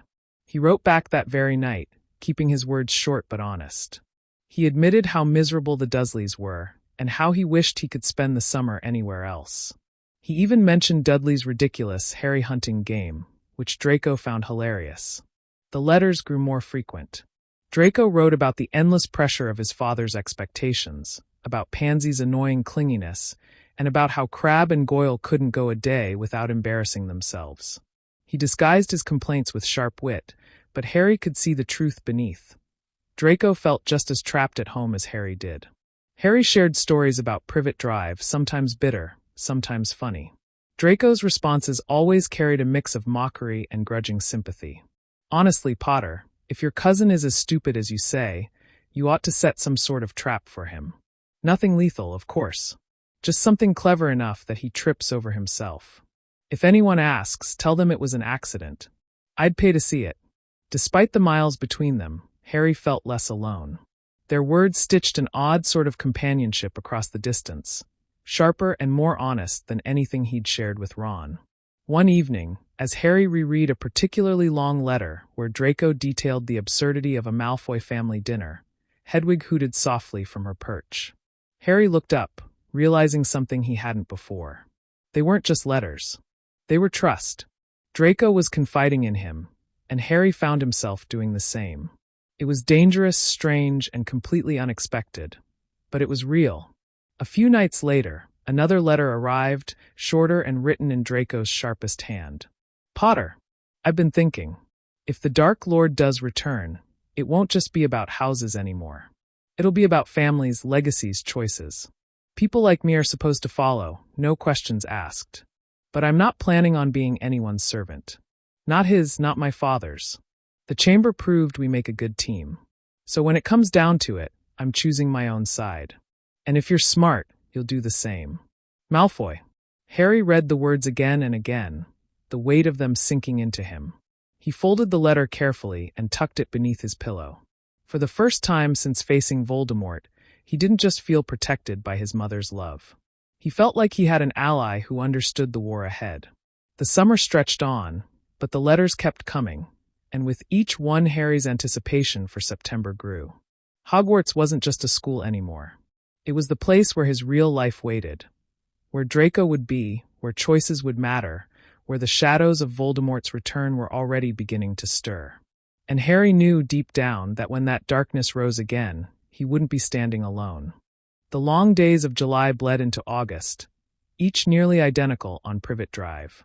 Harry still did chores from dawn to dusk, still endured Dudley's smirks and Aunt Petunia's shrill complaints, but something was different. He carried Draco's letters like secret armor, tucked beneath a loose floorboard under his bed. Every night, after the Dursleys locked him in, Harry would light a stub of candle and reread them, the sharp words filling him with an odd comfort. But one evening, as Harry folded a reply for Hedwig, another owl swooped through the open window, this one red and gold, with a letter sealed in bright wax. Harry's stomach tightened. "Ron." He broke the seal quickly. "Harry, haven't heard from you all summer. I thought maybe the Muggles had locked you in the cupboard again. Dad says we might be able to get you out for a bit, bring you to the Burrow. You'll love it here, much better than that Malfoy gets world. He's probably driving you mad with his stuck-up letters. Can't imagine why you'd even bother with him after everything last year. Don't forget who your real friends are. Ron." Harry stared at the parchment, guilt crawling through him. Ron's words weren't just jealous, they were pointed like a warning. But the truth was clear. Ron didn't understand. Draco had been there when it mattered most. He'd faced Voldemort's shadow, risked his life, and stood with Harry in the chamber. That wasn't something Harry could ignore. Still, he couldn't bring himself to write back honestly. Instead, he scribbled a short reply, thanking Ron and saying he was fine. He didn't mention Draco. The next week brought more letters. Hermione's was thoughtful and warm, filled with books she thought Harry should read before term. Ron's grew sharper, though, filled with little jabs at Slytherins, little digs at Malfoy. Harry began to dread them. And then, one night in early August, Hedwig didn't come back with Draco's usual quick reply. Instead, a different owl, an odd, nervous-looking creature, fluttered into Harry's room, dropping a heavy parchment sealed with green wax. Harry frowned and unrolled it. The handwriting wasn't Draco's. Harry Potter, I must warn you. Do not return to Hogwarts this year. Great danger awaits, and you will be at the center of it. Trust me, staying away will save your life. A friend. Harry's pulse raced. The words were stark, hurried, as if written in desperation. He read it 3 times, searching for a clue. No signature, no mark except the faint impression of a house elf's shaky script. He shoved the letter under his pillow just as Uncle Vernon bellowed for him to come down. But all through dinner his mind raced. Someone didn't want him to return. But who? And why? When Hedwig returned that night with Draco's proper reply, Harry wasted no time telling him about the strange warning. The next morning, Draco's answer arrived, sharp and cutting as ever. Potter, that's not a warning. It's a threat dressed as one. Someone doesn't want you back at school because they know you'll stand in the way of whatever's coming. Don't be an idiot and listen. Hogwarts is where we belong, and I'm not about to face a year of pansy without you. Whoever this friend is, they clearly don't know who they're dealing with. Malfoy. Harry tucked the letter away, heart pounding. He wasn't sure whether to laugh or shiver at Draco's bluntness. But he knew one thing. Come September, no warning, no shadow, no threat would keep him away. The stage for their second year was already being set, and whatever danger awaited, he and Draco would face it together. The August night was heavy and still, the kind of silence that made Privet Drive feel unnatural. Harry lay awake, staring at the ceiling, Draco's latest letter folded carefully on the nightstand. The words echoed in his head. That's not a warning. It's a threat. He rolled over, trying to sleep, when a faint creak sounded at the end of his bed. Harry sat bolt upright. Someone or something was in the room. 2 enormous eyes glowed in the darkness, round and shining like lanterns. A small figure stood there, trembling, with long ears drooping toward the floor. Harry groped for his glasses, heart thundering. The creature gasped, bowing so low its nose nearly brushed the carpet. Harry Potter, it squeaked, its voice high and nervous. The great Harry Potter, so humble, so kind, speaking to Dobby the house elf as though Dobby were an equal. Oh, what an honor! Harry blinked in confusion. You know my name? Everyone knows Harry Potter's name, Dobby whispered, wringing his hands. The boy who lived. The boy who must not return to Hogwarts. Harry stiffened. That phrase again. You sent me that letter, he said. Dobby flinched, his ears twitching. Dobby tried, sir. Dobby hoped Harry Potter would listen. Great danger is at Hogwarts this year. Terrible plots are laid. Harry Potter must not go back. Harry narrowed his eyes. What kind of danger? But Dobby only shook his head violently. Dobby cannot say. Dobby is bound. But Harry Potter must promise he will not return. Harry thought of Draco's sharp letters, of Ron's warnings, of Hermione's kind reminders. Most of all, he thought of Hogwarts, of the castle's magic, the secrets yet to uncover, the bond he and Draco had forged in its halls. No house elf, no matter how desperate, could keep him away. I'm going back, Harry said firmly. Dobby wailed, clutching at his ears. No, sir. If Harry Potter returns, he will face horrors worse than he can imagine. He will. The elf froze suddenly, eyes darting toward the door. With a snap, he vanished, leaving only a faint crack in the air. Harry barely had time to process before Uncle Vernon's bellow shook the walls. Boy, get down here this instant. Grumbling, Harry went downstairs. The Dursleys were entertaining guests, Mr. and Mrs. Mason, and Uncle Vernon hissed at Harry to stay out of sight. But as dinner went on, Harry's nerves still crackled from Dobby's visit. He had just slipped back upstairs when a muffled crash sounded from the kitchen. Harry froze. He ran back down, only to see a spectacle unfolding. The pudding Aunt Petunia had spent hours preparing now floated Madeira, teetering dangerously. Dobby stood beneath it, his tiny hands raised. Dobby must protect Harry Potter. Even if Harry Potter will not protect himself, the elf wailed. With a snap, the pudding crashed onto the Masons' heads, sending cream and sugar flying everywhere. Chaos erupted. Mrs. Mason screamed. Mr. Mason bellowed. Uncle Vernon turned purple. Dobby vanished again with a final squeak. Harry barely had time to breathe before an owl swooped through the window, dropping a crisp envelope onto the table. Uncle Vernon ripped it open, his face turning from rage to glee as he read. "A warning from your people," he sneered. "The Ministry. They know you used magic outside school. You're on thin ice, boy." The rest of the evening was a nightmare. The Masons stormed out in disgust, the Dursleys raged, and Harry was locked in his room with bars on the window by morning. But as Harry sat on his bed, staring at the bolts and padlocks, he thought of Dobby's eyes, wide with terror, and Draco's words, bold and sharp. Something dark was waiting at Hogwarts this year. Something that frightened even the creatures bound to serve. And yet, Harry knew with unshakable certainty, he would be there when it came. Harry's world had shrunk to the four walls of his room. The bars on the window sealed off the last sliver of sky, and the padlocks on his door kept him trapped like a prisoner. Meals were pushed through a slot, and Uncle Vernon smirked whenever he passed by, muttering about teaching the boy some discipline. The only comfort was Hedwig, locked in her cage and hooting miserably. Harry whispered through the bars to her at night, promising she would soon be free. But deep inside, he wondered if he could keep that promise. It was on one particularly suffocating night, as Harry dozed against the window, that a soft tapping jolted him awake. At first he thought it was Hedwig, but the tapping grew louder, insistent. Harry pressed his face to the bars and nearly shouted with relief. Hovering outside the window was a turquoise car, and in it sat Fred, George, and Ron Weasley. "Harry," Ron hissed, grinning through the glass. "Get your things, we're breaking you out." Harry's chest swelled with relief, but dread followed quickly. "You shouldn't have come. If my uncle hears." "We'll be quick," George cut in. "Fred's got the lockpicking ready." Sure enough, Fred leaned out with a long rod, slipping it into the bolts of the window. With a bit of effort, the locks snapped open one by one. Harry shoved the window up as far as the bars allowed. "But these," he began, tugging at the iron bars. "No problem," Fred said, pulling out a rope. George looped it around the bars, tied it to the car, and with a roar of the engine, the bars wrenched free, clattering against the wall below. Harry grinned for the first time in weeks. "You're brilliant." As he scrambled to gather his things, Ron leaned close. "We tried writing you. Why didn't you answer?" Harry froze, his hand on Hedwig's cage. He thought of Draco's letters, the truth of his summer, and Ron's sharp words.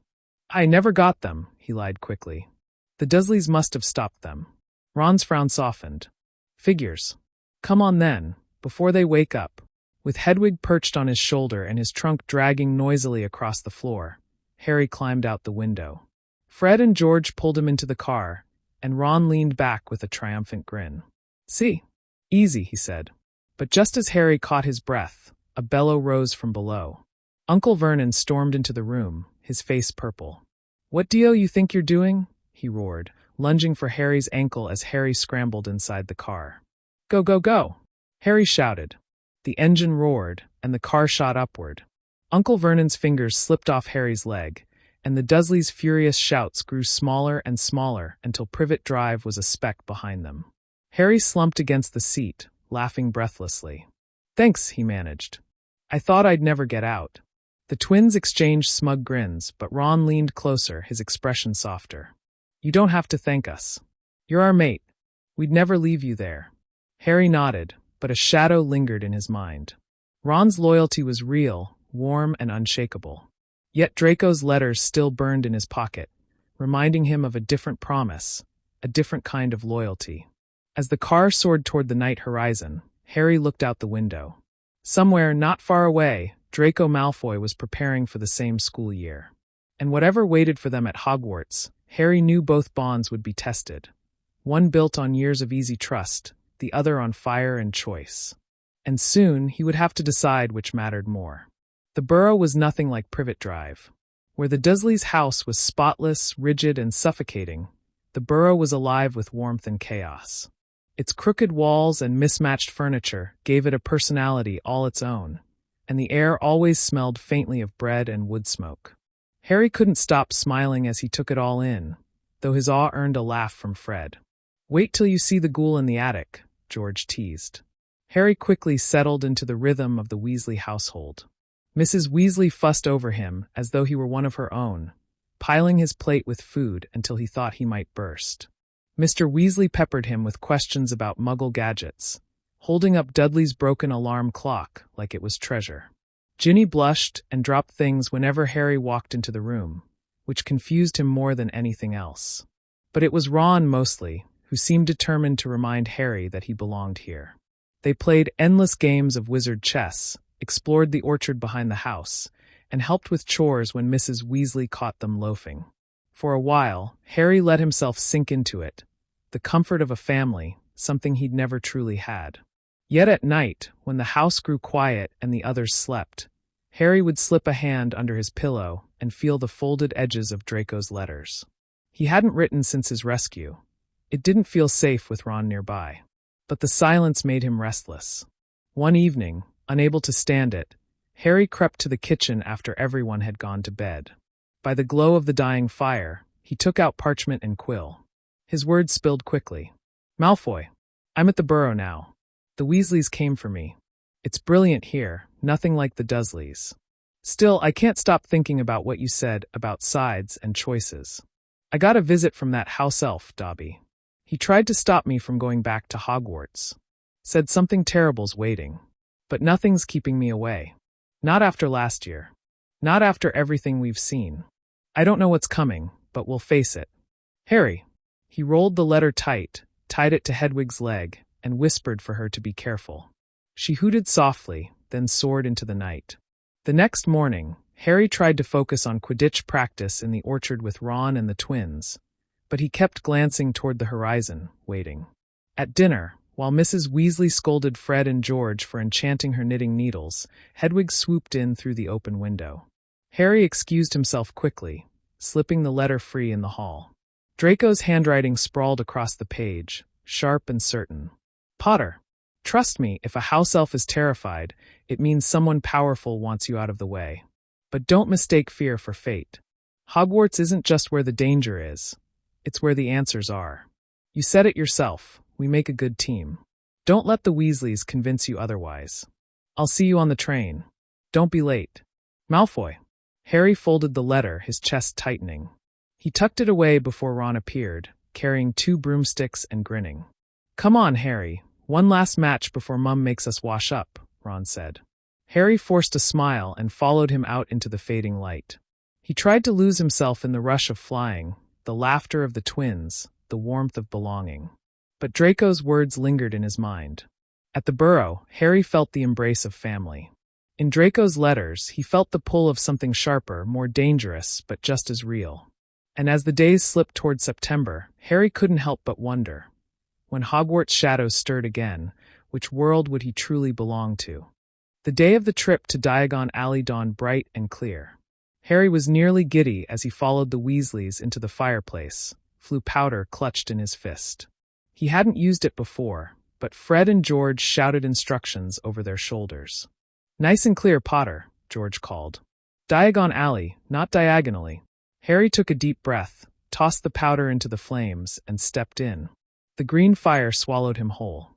"Diagon Alley," he shouted. But the spinning, whirling journey sent him tumbling into the wrong grate. He coughed and stumbled out into a shadowy, grim-looking shop filled with skulls, shriveled hands, and cursed trinkets. The sign read Borgin and Burke's. Before Harry could slip back to the fireplace, voices echoed from the front of the shop. He ducked into a cabinet, peering through a crack. Lucius Malfoy swept inside, his pale hair gleaming, Draco trailing behind him. Draco's sharp features looked even colder here, his posture stiff beside his father. "Dark artifacts," Lucius murmured to the shopkeeper. "Some items may draw unwanted attention.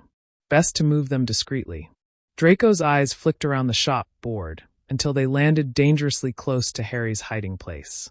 His expression shifted, A flicker of recognition, surprise, and then calculation. Lucius continued speaking, sliding a heavy book across the counter. The ministry grows more meddlesome by the day. But no matter. Power always finds its way back. Harry's chest tightened. Lucius Malfoy was dangerous, his calm words laced with venom. When Lucius turned, Draco lingered, his gaze catching Harry's through the cabinet crack. For the briefest moment, his brows arched in something like amusement. He didn't say a word, only gave the faintest tilt of his head, as though to say, "I saw you." Then he followed his father out. Moments later, Hagrid blundered into the shop, his booming voice filling the silence. "Harry, there ya are, thought I lost ya." He clamped a hand on Harry's shoulder and steered him quickly out of Borgin and Burke's. Back in the sunlight of Diagon Alley, Harry's pulse slowed, but his mind was racing. Lucius Malfoy dealing in dark magic wasn't surprising, but Draco's silent acknowledgement gnawed at him. He hadn't exposed Harry. He hadn't even sneered. He'd simply let it pass. The rest of the trip blurred. They bought books at Flourish and Blots, where the Weasleys had a loud scuffle with Lucius Malfoy. Mr. Weasley and Lucius nearly came to blows, and Mrs. Weasley dragged her husband away furious. Through it all, Draco kept his distance, his usual arrogance muted, though his eyes flicked once toward Harry. Not mocking. Not hostile. Watching. Later that night at the Burrow, Harry wrote a hurried letter. "Malfoy, I saw you in Borgin and Burke's. You knew I was there, didn't you? Why didn't you say anything? Your father, he's dangerous, Draco. More dangerous than I realized. Are you all right? Harry." Hedwig vanished into the night, and Harry lay awake, waiting for her return. When she finally came, Draco's response was brief but steady. "Potter, of course I knew. If I'd wanted you caught, I'd have spoken. My father is exactly what you think he is. But I am not him. Remember that. Malfoy." Harry folded the letter slowly, Draco's words burning in his mind. September was only days away now, and the line between danger and trust was growing thinner by the hour. King's Cross Station bustled with noise, the clatter of luggage and the shouts of Muggle passengers blending into a steady roar. Harry gripped the handle of his trolley, Hedwig's cage balanced precariously on top, as he followed Ron and his family toward the familiar barrier between platforms 9 and 10. He felt a thrill of anticipation. Soon he'd be back at Hogwarts. Soon he'd see Draco face to face again, not just through hurried words on parchment. Fred and George slipped through the barrier first, disappearing with practiced ease. Percy followed, his prefect badge gleaming in the morning light. Mrs. Weasley urged Ginny along, then looked to Ron and Harry. "Go on, you two." "Straight at it," she said warmly. Harry tightened his grip, exchanged a grin with Ron, and together they pushed their trolleys forward, straight toward the barrier. But instead of the familiar sensation of slipping through, they crashed. Hard. The impact sent Hedwig's cage rattling and Harry sprawling against his trunk. Ron groaned, clutching his elbow. The barrier stood solid and unyielding before them. What happened?" Harry gasped, leaping up. He tried again, pressing his palm to the wall. Cold brick met his touch. Panic rose in his chest. The train whistle blew on the other side, its call echoing like a taunt. They were shut out. Maybe we're too late," Ron said desperately. "Maybe it sealed itself." Harry shook his head. "It's not supposed to do that."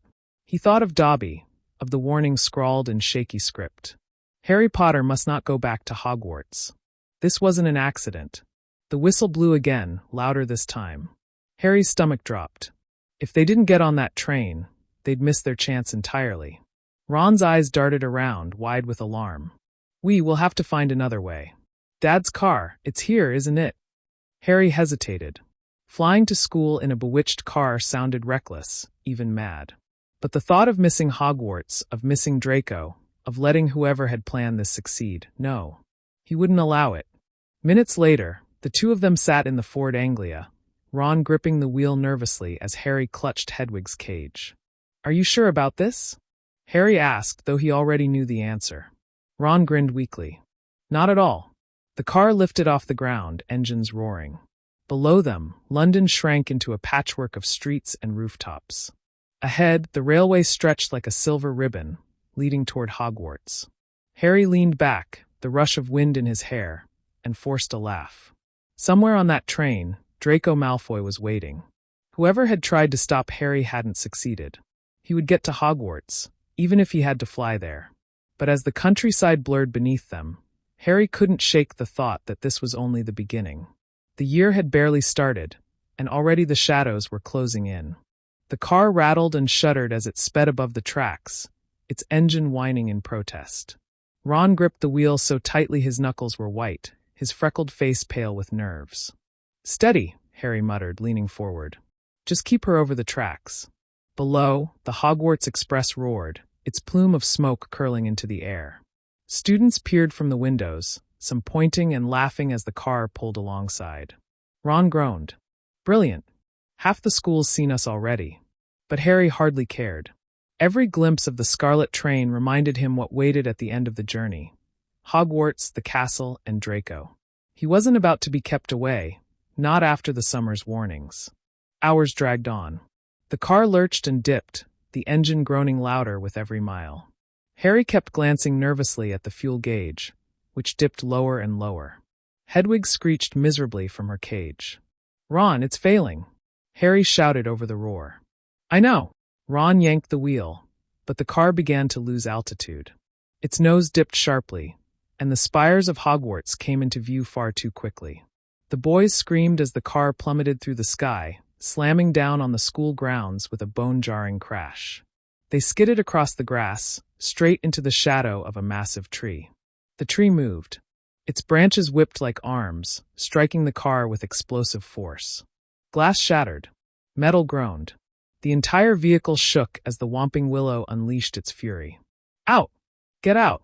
Harry bellowed, fumbling with Hedwig's cage. He shoved it toward the broken door, scrambling after Ron. A branch slammed down, missing Harry's head by inches. Another pounded the roof, caving it in. The car jolted violently, its headlights flickering. "Run!" Ron shrieked. They tumbled out, dragging the trunk and Hedwig's cage as the tree flailed behind them. Just as a massive branch swept down toward them, the car gave a violent shudder, reversed on its own, and spat their belongings out onto the ground. With a final cough of smoke, it lurched away into the forest, vanishing among the trees. Harry and Ron collapsed on the grass, panting. That was mad," Ron gasped. Harry pushed his glasses straight, heart still pounding. "But we made it." "Barely," Ron muttered. Their relief was short-lived. Professor McGonagall's sharp voice sliced through the night as she loomed over them, lips pursed so tightly they nearly vanished.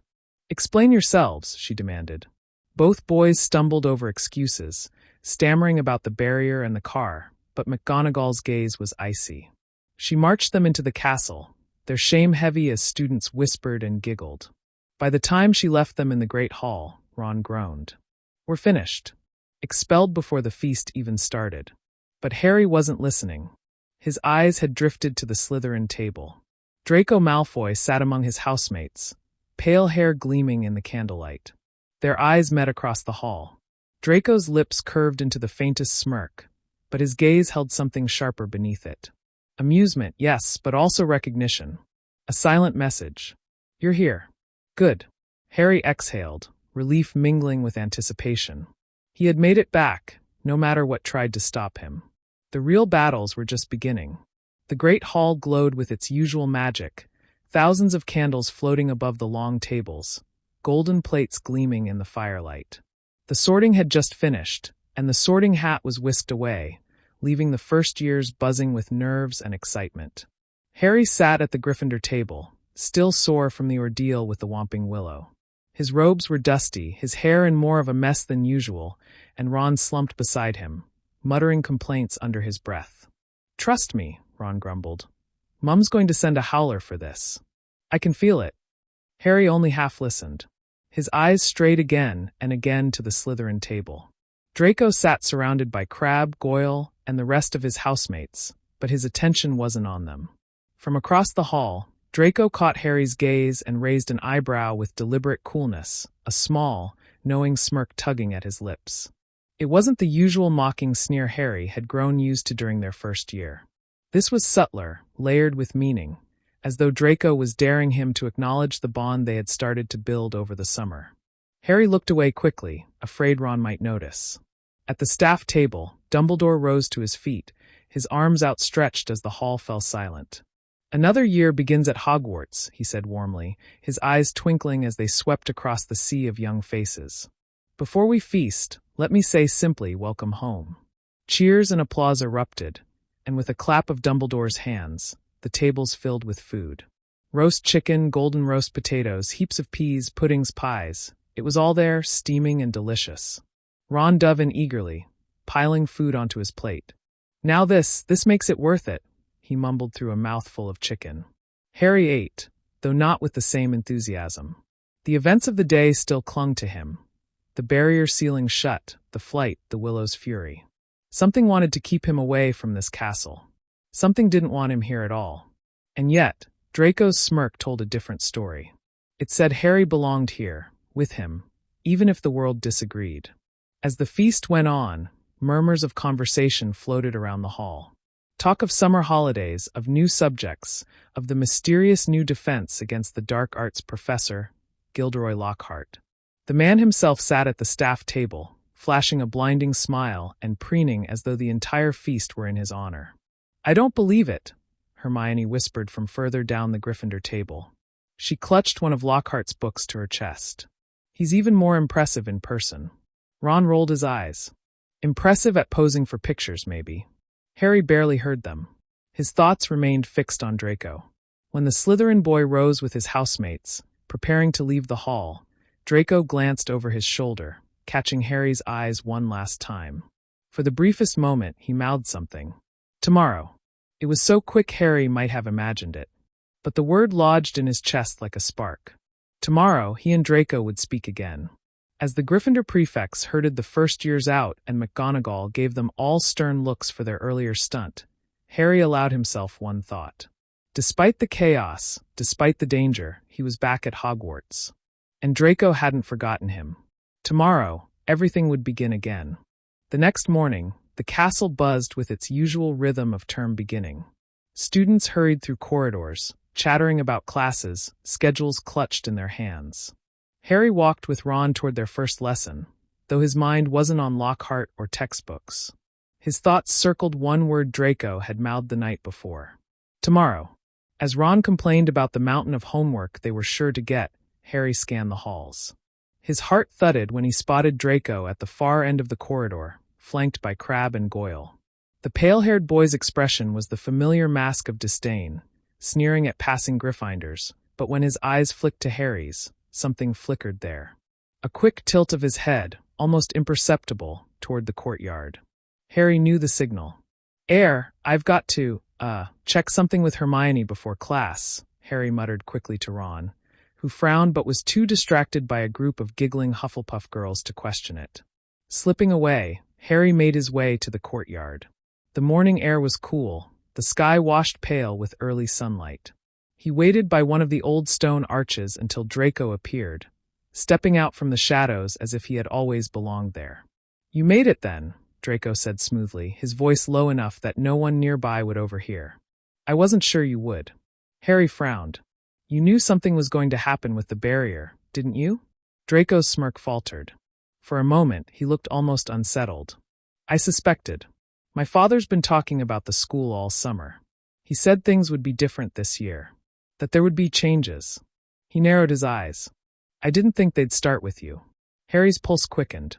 "Then it wasn't just Dobby." "Dobby?" Draco asked, confused. Harry hesitated. He still wasn't sure how much to tell him. But Draco had sought him out again. That had to mean something. "Never mind. Just someone warned me not to come back. Said it wasn't safe." Draco studied him with sharp eyes. "Then maybe they were right." Harry bristled. "I'm not going to run away because someone wants me gone. Hogwarts is my home." Draco's expression softened slightly, though his words remained cool. "Stubborn as ever. You'll probably end up dead because of it one day." "Maybe," Harry said with a small grin. "But not today." For a moment, neither spoke. The sounds of students drifting in from the hall filled the silence. Then Draco leaned closer, lowering his voice further. "Keep your eyes open this year, Potter. You're not the only one being watched." Before Harry could respond, Draco straightened, his expression sliding back into practiced arrogance as Crabbe and Goyle lumbered into the courtyard. "Come on, let's get to class before the Gryffindors whine about favoritism." And just like that, he was gone, leaving Harry staring after him. Ron's voice cut across the courtyard, making Harry jump. "There you are. What were you doing?" "Nothing," Harry said quickly, falling into step beside him. But inside, his thoughts were a storm. Draco knew something, and whatever it was, it tied directly into the dangers lurking at Hogwarts this year. The defense against the dark arts classroom was packed, every seat filled as second years crowded in with a mixture of curiosity and dread.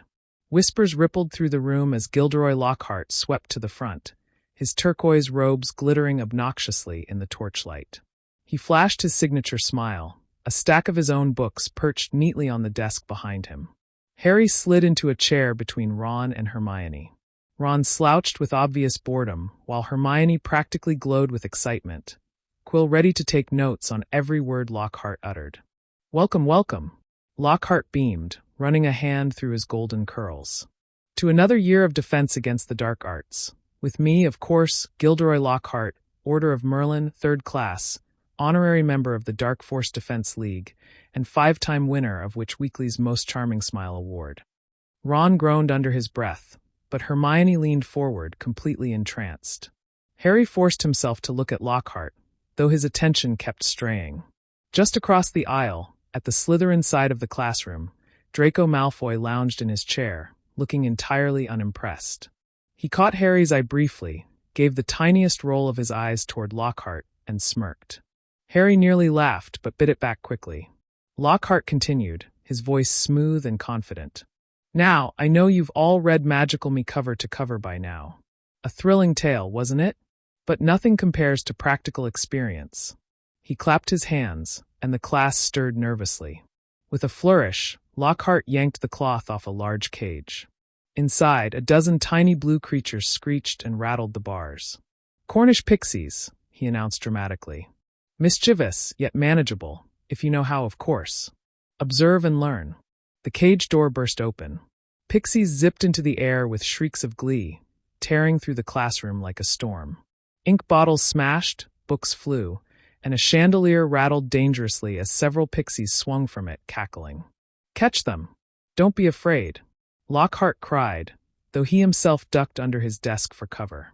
The room erupted into chaos. Students scrambled after the pixies, wands waving wildly. Ron attempted a freezing charm, which fizzled pathetically. One pixie snatched his wand and hurled it out the window. "Oi! Give that back!" Ron yelled, scrambling to the sill. Hermione managed to stun one pixie, but 5 more swooped down, tugging her hair and yanking at her robes until she swatted them away with her book.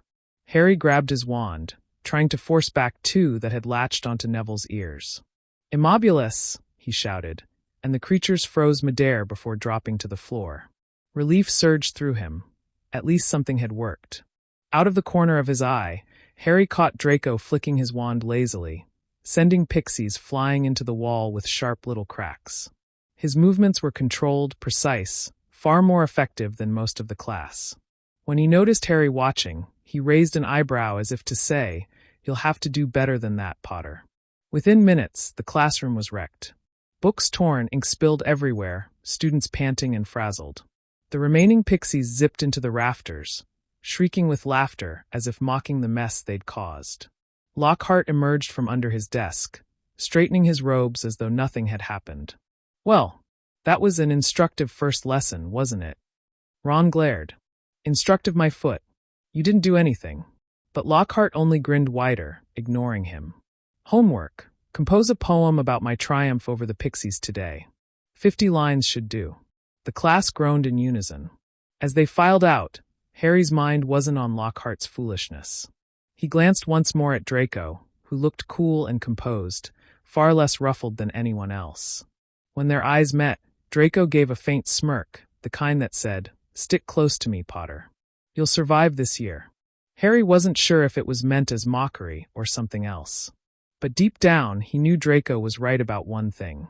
Hogwarts already felt more dangerous than ever before. The castle had settled into its steady rhythm after the chaotic first week of classes. Even Lockhart's blunders became less shocking as the days wore on. Harry tried to focus on lessons, but Draco's words in the courtyard lingered in his mind. Keep your eyes open. You're not the only one being watched. It was late one evening after quidditch practice when everything changed. Harry and Ron trudged through the corridors, mud still clinging to their boots. Hermione hurried beside them, clutching a stack of books about magical history. The castle was unusually quiet. Their footsteps echoed off the stone walls as they climbed a staircase that led toward the second-floor corridor. Suddenly, Harry froze. Something wet glistened on the wall ahead. He stepped closer, heart pounding. Large, jagged letters gleamed in the flickering torchlight. The Chamber of Secrets has been opened. Enemies of the heir, beware. Ron let out a low whistle. Bloody hell. Hermione's face drained of color. It can't be, she whispered, clutching her books tighter. That's just a legend. It can't be real. A sudden shriek broke the silence. Mrs. Norris, Filch's cat, hung stiff and lifeless from a torch bracket, her body stretched rigid as stone. Someone's killed her, Ron exclaimed, though Harry could see the faint gleam of her eyes. No, not dead. Frozen. The sound of footsteps thundered from behind them. Students poured into the corridor, voices rising in a tide of shock and fear. Among them, Harry spotted Draco pushing his way to the front. His sharp eyes darted from the writing on the wall to Mrs. Norris. For the briefest moment, something unreadable flickered across his face. Fear? Satisfaction? Before the familiar sneer slid back into place. Enemies of the heir, beware! Draco's voice rang out above the din, echoing the words on the wall. His lips curved into a smirk. You'll be next, mudbloods. Gasps rippled through the crowd. Hermione's face paled, but she held her ground, refusing to lower her eyes. Harry felt anger surge in his chest, not only at Draco's words but at the sharp edge of performance in his tone. Draco was playing a part. Filch appeared then, his face twisted in fury. My cat! My poor Mrs. Norris! His voice cracked with anguish as he rounded on Harry, Ron, and Hermione. You've murdered her. We didn't. Harry stammered, stepping back. But Filch's shrieks only grew louder until Dumbledore arrived, sweeping through the crowd with McGonagall and Snape at his heels. The students fell silent under the weight of the headmaster's presence. Argus, Dumbledore said gently, examining the cat. She is not dead, merely petrified. Filch sobbed in relief, though his watery eyes still burned with suspicion as he glared at Harry. Come, Dumbledore instructed. We must discuss this elsewhere. As Harry, Ron, and Hermione were escorted away, the crowd erupted into whispers. Harry glanced back once. Draco stood at the front, watching him go. His smirk was gone now, replaced by something far more complicated. It wasn't triumph. It wasn't scorn. It was warning. Dumbledore's office was warm and filled with the faint ticking of dozens of curious instruments. Harry sat stiffly in one of the high-backed chairs. Ron fidgeted beside him, and Hermione balanced nervously on the edge of hers. Fawkes, the phoenix, dozed quietly on his golden perch, the glow of the firelight reflecting off his scarlet feathers. Dumbledore examined Mrs. Norris, who had been laid carefully on a table, her glassy eyes frozen wide in terror. Filch paced the room like a caged animal, muttering threats under his breath. Snape stood near the fireplace, arms folded, his eyes flickering toward Harry with an unsettling sharpness. She is not dead, Dumbledore repeated calmly, stroking his long beard. She has been petrified. A most advanced form of dark magic, but one that can be reversed. With mandrakes.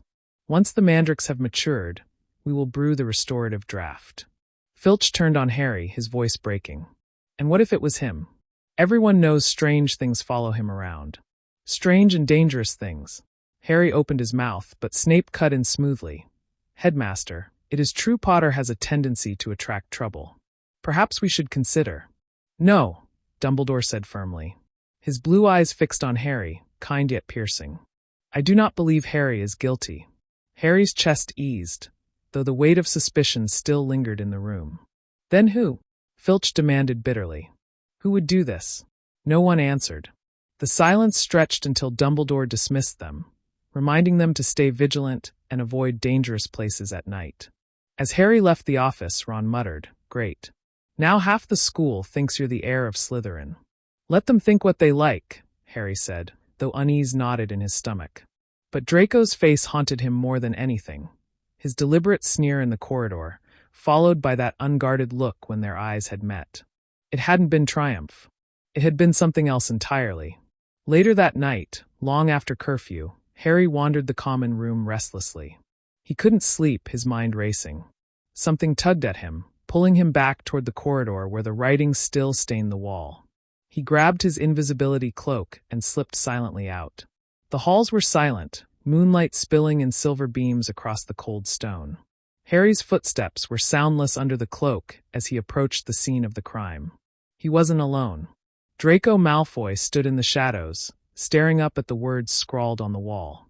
His usual mask of arrogance was gone, replaced by a pale, uneasy expression. Harry's breath caught. Why was Draco here, alone, in the middle of the night? Before he could think, the invisibility cloak shifted. A corner slipped and Draco's head snapped up. His gray eyes widened when they locked onto Harry, half visible in the moonlight. "You," Draco whispered, his voice tight. He glanced down the corridor, then back at Harry. "Are you mad wandering here now? Do you want the whole school to think you did it?" Harry dropped the rest of the cloak, heart pounding. "I could ask you the same thing. What are you doing here?" Draco hesitated, his jaw tightening. "Looking for answers." His voice was low, almost reluctant. "Because if the chamber really has been opened," he trailed off, eyes flicking back to the wall, "then no one's safe." Harry stared at him, shock settling in. For the first time, Draco didn't look like the boy who sneered in front of crowds. He looked like someone carrying secrets. And Harry knew, with sudden certainty, that Draco Malfoy knew more about the chamber than he was letting on. The corridor was hushed, every sound magnified by the stillness of the castle at night. Harry stood inches from Draco, the words on the wall glowing faintly behind them in the moonlight. "You know something," Harry said quietly, his voice sharp with determination. "Don't you?" Draco's eyes flickered, a storm of conflict passing across his face before he looked away. "Knowing and saying are two different things, Potter. Some truths are more dangerous spoken aloud than left alone." Harry stepped closer, lowering his voice.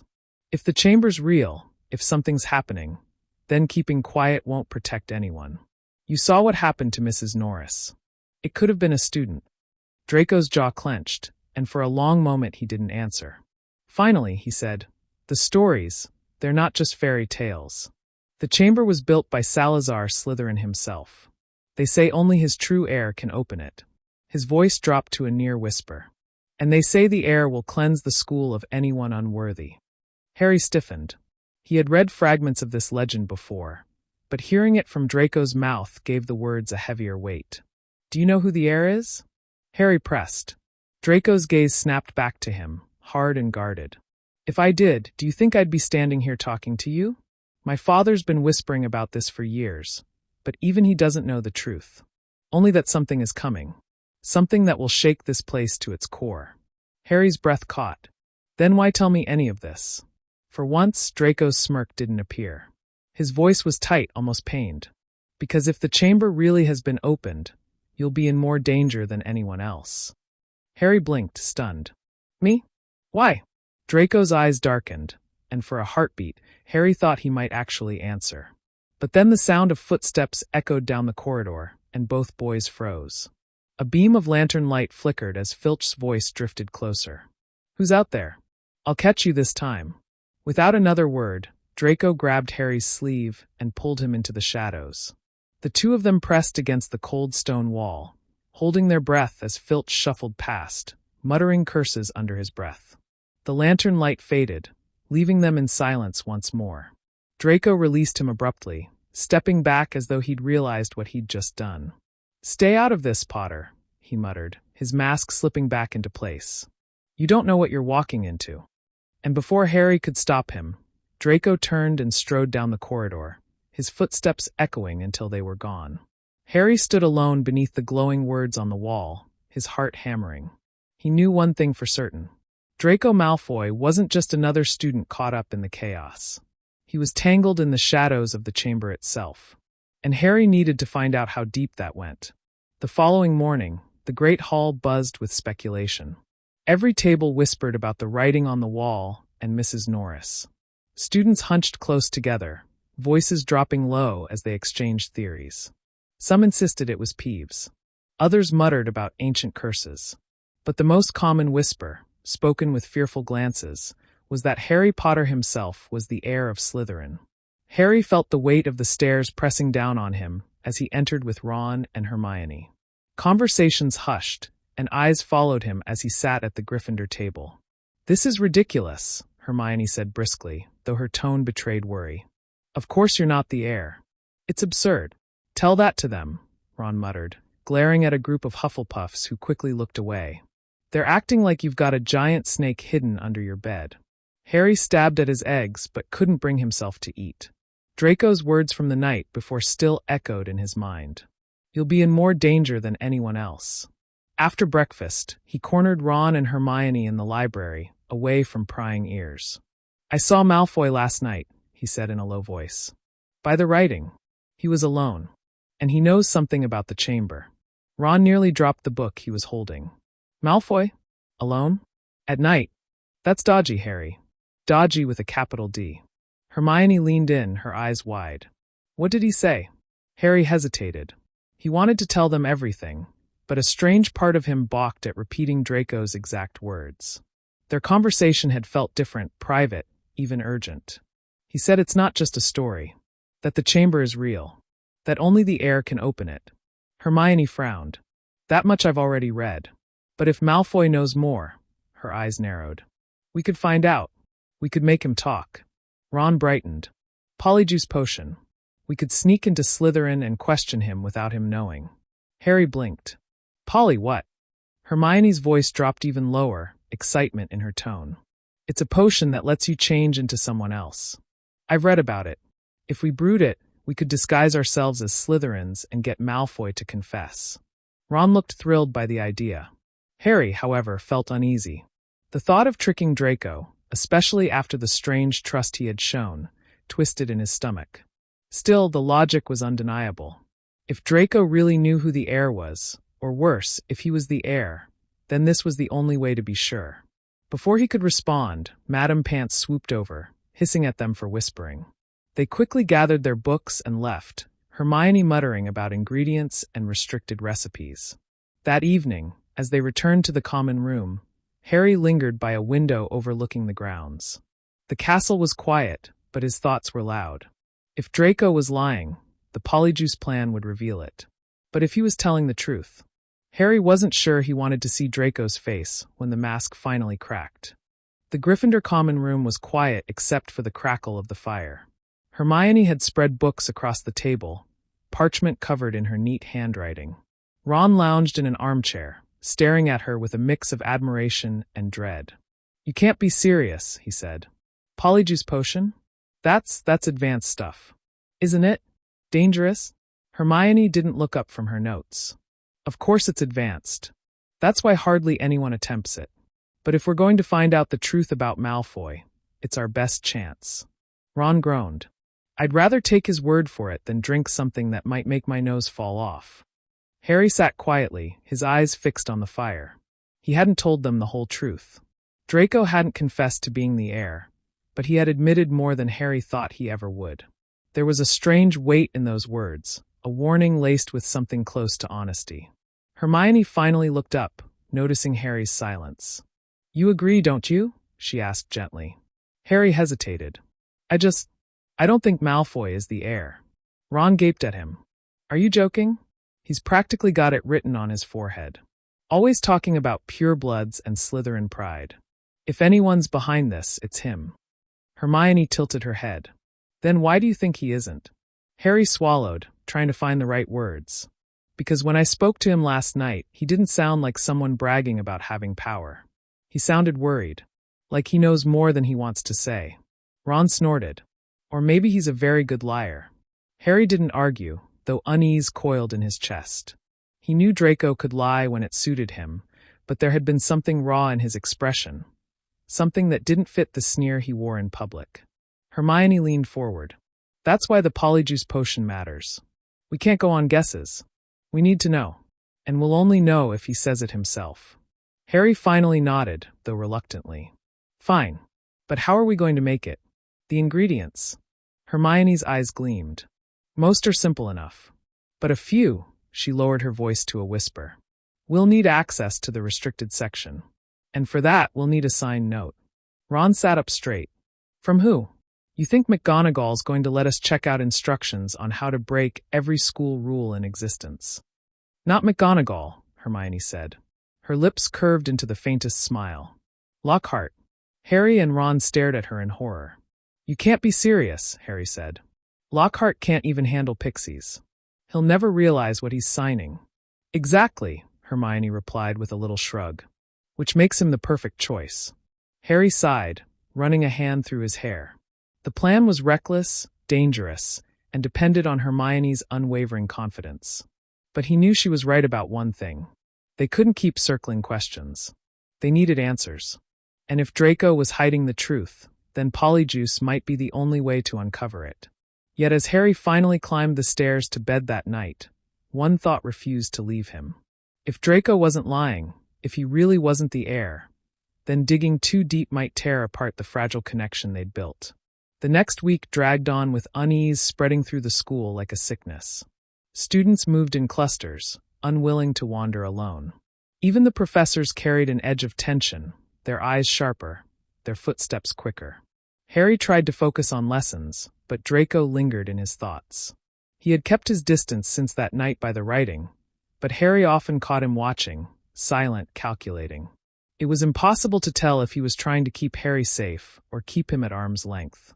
One evening after Quidditch practice, Harry walked back to the castle alone.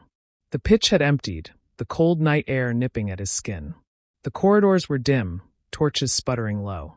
He rounded a corner, and that was when it came again. A voice. Cold. Hissing. Echoing through the stones themselves. Kill, rip, tear. Harry froze, his blood turning to ice. The sound slid along the walls, moving fast, impossible to place. He spun, heart pounding, chasing the voice down a dark passageway. His feet slapped against the stone floor as he ran, turning corners blindly, every instinct screaming to follow. It grew louder. Kill, kill. Harry skidded to a halt at the end of a corridor. The voice vanished, leaving only the hollow silence of the castle. His chest heaved as he stared ahead. And then he saw them. On the ground, stiff and lifeless, lay Colin Creevey. His camera was clutched in his hands, smoke curling from it as if it had just exploded. His eyes were wide open, frozen in terror. Harry staggered back just as teachers came running. McGonagall's voice cut through the shock. Petrified, she whispered, kneeling beside Colin. She looked up at Harry, her expression unreadable. Potter, what are you doing here? I heard something, Harry stammered. A voice. It was moving through the walls. But the teachers exchanged glances that made his stomach twist. They didn't believe him. Not about the voice. By the time he reached the common room, the whispers had already begun again. A second victim. And Harry Potter found at the scene. Hermione sat rigid by the fire, her face pale. Ron was pacing, fists clenched. This is bad, Ron muttered. Really bad. People are already saying things, Harry. About you. Harry dropped into the chair opposite Hermione. I'm telling the truth. There was a voice. I've heard it before. It's not just in my head. Hermione's brow furrowed. A voice in the walls, she bit her lip, thinking. That sounds like no, it can't be. Unless what? Harry demanded. She shook her head quickly. I need to do more research. But Harry, this makes our plan with the Polyjuice even more important. If Malfoy knows who's behind this, we need to find out soon. Ron stopped pacing. Then let's do it. Tomorrow, we get Lockhart to sign that note. The sooner we get into the restricted section, the sooner we brew the potion. Harry sat back, his chest still tight from the echo of the voice. He didn't know if Malfoy held the answers, but he knew one thing. If the Chamber of Secrets had truly been opened, then the voice and the attacks were connected. And he was running out of time to uncover the truth. The next morning, Lockhart was striding through the corridor, his turquoise robes billowing dramatically as he waved to a group of giggling second years. Hermione clutched her bag, looking determined as she marched toward him with Harry and Ron trailing reluctantly behind. Professor Lockhart. Hermione called sweetly. Lockhart stopped at once, flashing his brightest smile. Miss Granger. Always a pleasure to see one of my most attentive students. And Potter Weasley, excellent timing. I was just thinking about adding another quiz to test how well you've memorized my book Magical Me. Ron groaned under his breath, but Hermione pressed forward, her voice earnest. Professor, I was hoping you could help us with something. We're working on a project, extra reading for defense against the dark arts. I thought it might be useful to study famous counter curses and transfiguration accidents. Lockhart's smile widened even more, if that was possible. Ah, I see I've inspired the younger generation. Marvelous. Of course you may look into my personal recommendations. Why, when I defeated the Wagga Wagga werewolf? Harry cut him off before he could spiral into another boast. We just need a note for the librarian, sir. So we can check a book out of the restricted section. Lockhart looked momentarily startled, then delighted. The restricted section, eh? Ambitious, very ambitious. Just the sort of thing I'd expect from students eager to follow in my footsteps. Hermione handed him a piece of parchment and quill, her eyes shining with fake admiration. We thought of you immediately, Professor. Who else would understand the importance of advanced research? Lockhart preened, twirling the quill before signing his name with an enormous flourish that nearly tore the parchment. There you are. Tell Madame Pants that Gilderoy Lockhart himself has approved your request. She'll be thrilled. As soon as his back was turned, Hermione stuffed the note safely into her bag, whispering, That was easier than I expected. Ron muttered, Because he's a complete nutter. But Hermione ignored him, her eyes glinting with excitement. That evening, the three of them slipped into the library just before closing. Madame Pants eyed the note suspiciously, sniffing as though she could smell mischief on it. But when she saw Lockhart's flamboyant signature, she pursed her lips and reluctantly handed over the thick, leather-bound volume titled Most Potenti Potions. Harry helped Hermione carry it to a secluded table. The book fell open with a heavy thud, its pages filled with gruesome illustrations of bubbling brews, twisted transformations, and warnings written in jagged script. Ron leaned over Hermione's shoulder, his face scrunching up. That one looks like it could melt your insides.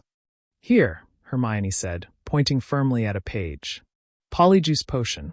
Harry scanned the instructions, his stomach sinking as Hermione read aloud.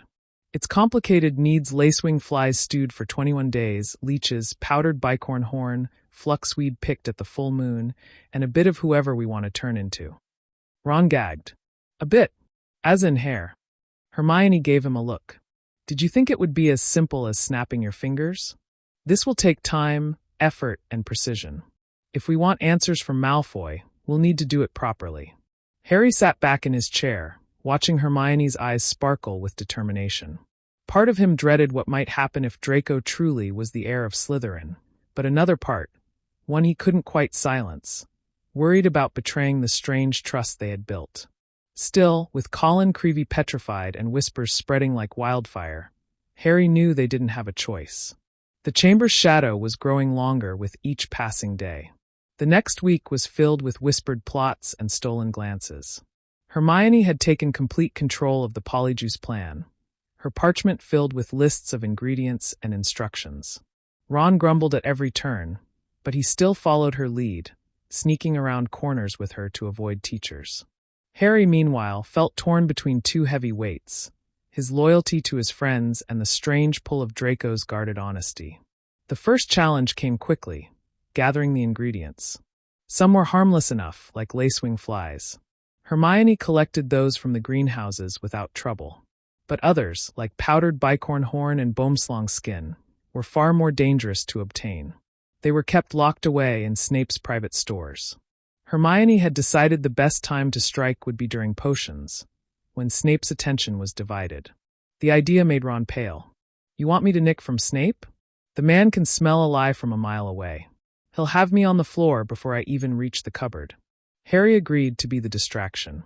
When the day came, he deliberately knocked his cauldron over, sending scalding potions spilling across the floor. The smell of burnt cabbage filled the dungeon, and Snape's cold voice cut through the chaos as he bent to fix it. Hermione slipped quietly toward the cupboard while Ron blocked the view with exaggerated coughing. It was over in less than a minute. Hermione returned with her bag bulging slightly, her face flushed with triumph. Snape's eyes swept over them, suspicion dark as ink, but he said nothing. That night, the trio gathered in the only place they knew they'd be safe from interruption, Moaning Myrtle's bathroom. The chamber was dank and dripping, the walls streaked with water. Myrtle floated near the ceiling, her ghostly form glaring at them.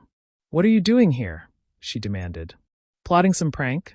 Everyone always comes here to make fun of me." Hermione forced a polite smile. "No, Myrtle. We just need some privacy. We're working on something important." Myrtle sniffed but seemed pleased by the attention. She drifted away, mumbling about how no one ever included her. Hermione spread the ingredients across the floor, her hands trembling slightly as she began to prepare the cauldron. "This will take weeks," she said, her voice low with both nerves and excitement. "If everything goes perfectly, we'll be able to test it by the end of the month." Ron groaned, dropping onto the floor. "Weeks? I thought we'd be ready tomorrow." "That's not how magic works, Ronald," Hermione snapped. "Especially not this kind." Harry leaned against the wall, his eyes drifting over the swirling liquid as Hermione stirred carefully.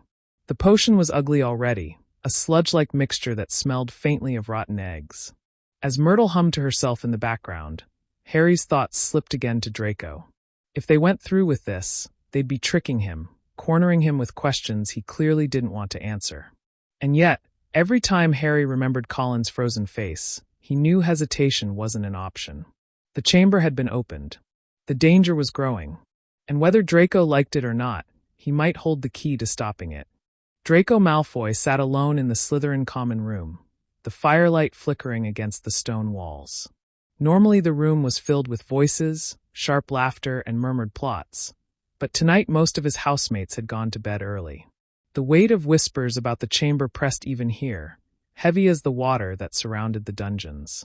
He leaned forward, elbows on his knees, staring into the fire. The flames twisted and curled, reminding him of the dark letters on the wall that night. He hadn't been able to shake the image, nor the look on Potter's face when he'd caught him there. Part of him regretted speaking at all. He'd revealed more than he should have. His father's warnings echoed in his head. There are secrets a Malfoy must guard, no matter the cost. Yet something in Harry's gaze had pulled the truth out of him, even if only in fragments. Pansy had noticed his distraction. She'd cornered him earlier that day, asking if he knew anything. Draco had brushed her off with a sneer, pretending he was amused by the chaos. But inside, unease gnawed at him. He did know something, or at least enough to recognize the danger creeping through Hogwarts walls. And worse, he suspected that Harry might truly be in the crosshairs of it all. Draco's hand curled into a fist. He had spent years mocking Potter, trying to outshine him, prove himself better. Yet seeing him alone in that corridor, hearing the fear in his voice as he demanded answers, it had stirred something Draco hadn't expected. Something uncomfortably close to loyalty.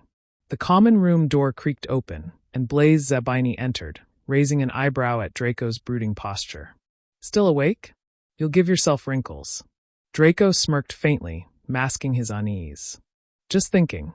Hard to sleep with the whole castle acting like we're about to be attacked in our beds." Blaise dropped into a chair opposite him, shrugging. "Maybe we should enjoy the fear while it lasts. Everyone's too busy whispering about the chamber to give us attention." "Or," Draco said sharply, "it could mean the next victim is already being chosen." Blaise raised a brow but didn't press. Instead, he leaned back, watching Draco closely. "You know something, don't you? More than you're saying." Draco's smirk returned, practiced and cold. "If I did, do you think I'd waste it telling you?" Blaise chuckled, but his eyes narrowed. When he finally left, Draco let his mask slip again, the smirk fading. He wasn't sure how much longer he could keep this up, pretending to be the sneering prince of Slytherin while something darker moved in the shadows. His father's letters grew more insistent with each passing week, warning him to watch, to wait, to be ready. But ready for what, Draco didn't know. And then there was Potter. Brave, reckless, infuriating Potter, who couldn't leave mysteries alone. Draco knew it was only a matter of time before Harry came asking again, pushing past his walls. The real question was whether Draco would let him in, or whether the secrets he carried would destroy them both. The days crept by with the same uneasy rhythm. Students whispered in corridors, Professors prowled the halls, and the rumor mill spun faster with every passing hour. For Harry, Ron, and Hermione, the secret brewing in Myrtle's bathroom became both a burden and a lifeline. Each evening, they slipped away under excuses. Hermione carried her satchel stuffed with notes, Ron kept watch by the door, and Harry stirred when Hermione's hands were too full. The cauldron sat squat and ugly in the middle of the bathroom, its contents thickening into something that smelled faintly of swamp water and old socks. "This has to be the worst smell in the world," Ron muttered one night, fanning his nose. "No wonder Myrtle spends her afterlife here. No one else would dare come near." "Quiet," Hermione hissed, glancing toward the ghost, who was floating sulkily near the ceiling. Myrtle perked up at once, glaring down. "I heard that. As if I want you here stinking up my bathroom," she wailed, splashing noisily into a toilet. Ron groaned. "Brilliant. Now she'll haunt me forever." Despite the constant threat of being discovered, Hermione pushed them to keep going. She had carefully measured the lacewing flies, reminded them daily about the timing of the fluxweed, and written a schedule that filled 3 pages. But keeping the project secret was harder than expected.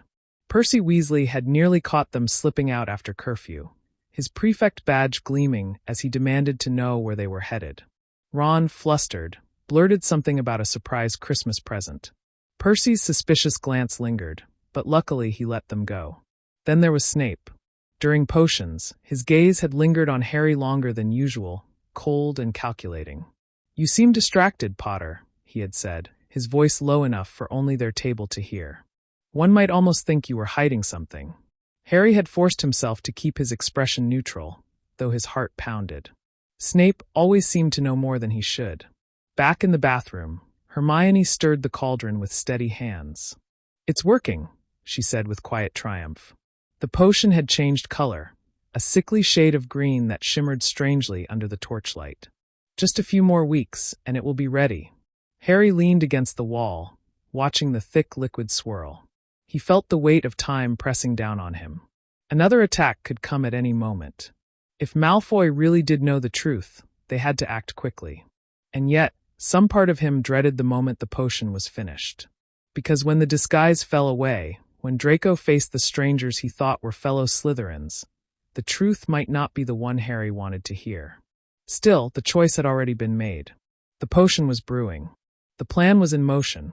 And soon, whether Harry was ready or not, they would know the answers. December settled over Hogwarts like a heavy blanket.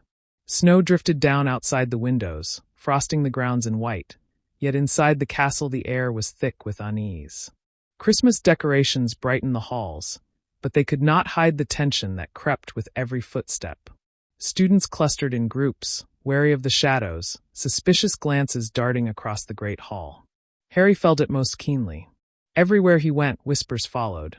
Some students avoided him entirely, while others stared openly as though waiting for him to slip up and reveal he was the heir. Ron and Hermione stood firmly by him, but even their support couldn't block out the fear that pressed closer each day. It happened on a bitterly cold evening. Harry had been returning from the library with Hermione when that dreadful voice came again. "Kill, tear, kill." Harry froze, his blood turning to ice. He grabbed Hermione's arm. "Did you hear that?" She blinked, confused. "Hear what?" The voice slithered again, echoing off the stones, and Harry bolted down the corridor, pulling Hermione with him. She stumbled to keep up, eyes wide as Harry followed the sound. They rounded a corner and skidded to a halt. Justin Finch-Fletchley lay stiff on the ground, eyes glassy, his body frozen in terror. Nearby, nearly headless Nick hovered half-translucent, his ghostly form shimmering oddly, like smoke caught in a breeze. Even he had been struck, his head sagging limply at an unnatural angle. Hermione gasped, her hand flying to her mouth. Harry felt the world tilt beneath him. Another attack. Worse than before. The corridor filled within minutes. Students screamed, teachers rushed in, and once again, Harry found himself standing at the center of it all. "It's him," someone cried. Potter was here again. "No," Harry shouted, but his voice was drowned by the rising panic. Professor McGonagall's sharp voice cut through the chaos. "Enough! Everyone, back to your dormitories." Her eyes landed on Harry and Hermione, hard and searching. You too, come with me. The walk to her office was silent, Hermione trembling beside him. When they sat down, McGonagall studied them for a long moment, her expression unreadable. Potter, she said at last, you've been present at 2 attacks. Can you explain why? Harry swallowed hard. The truth clawed at his throat. I hear the voice. I hear it in the walls. But he knew what that sounded like. Insane. Dangerous.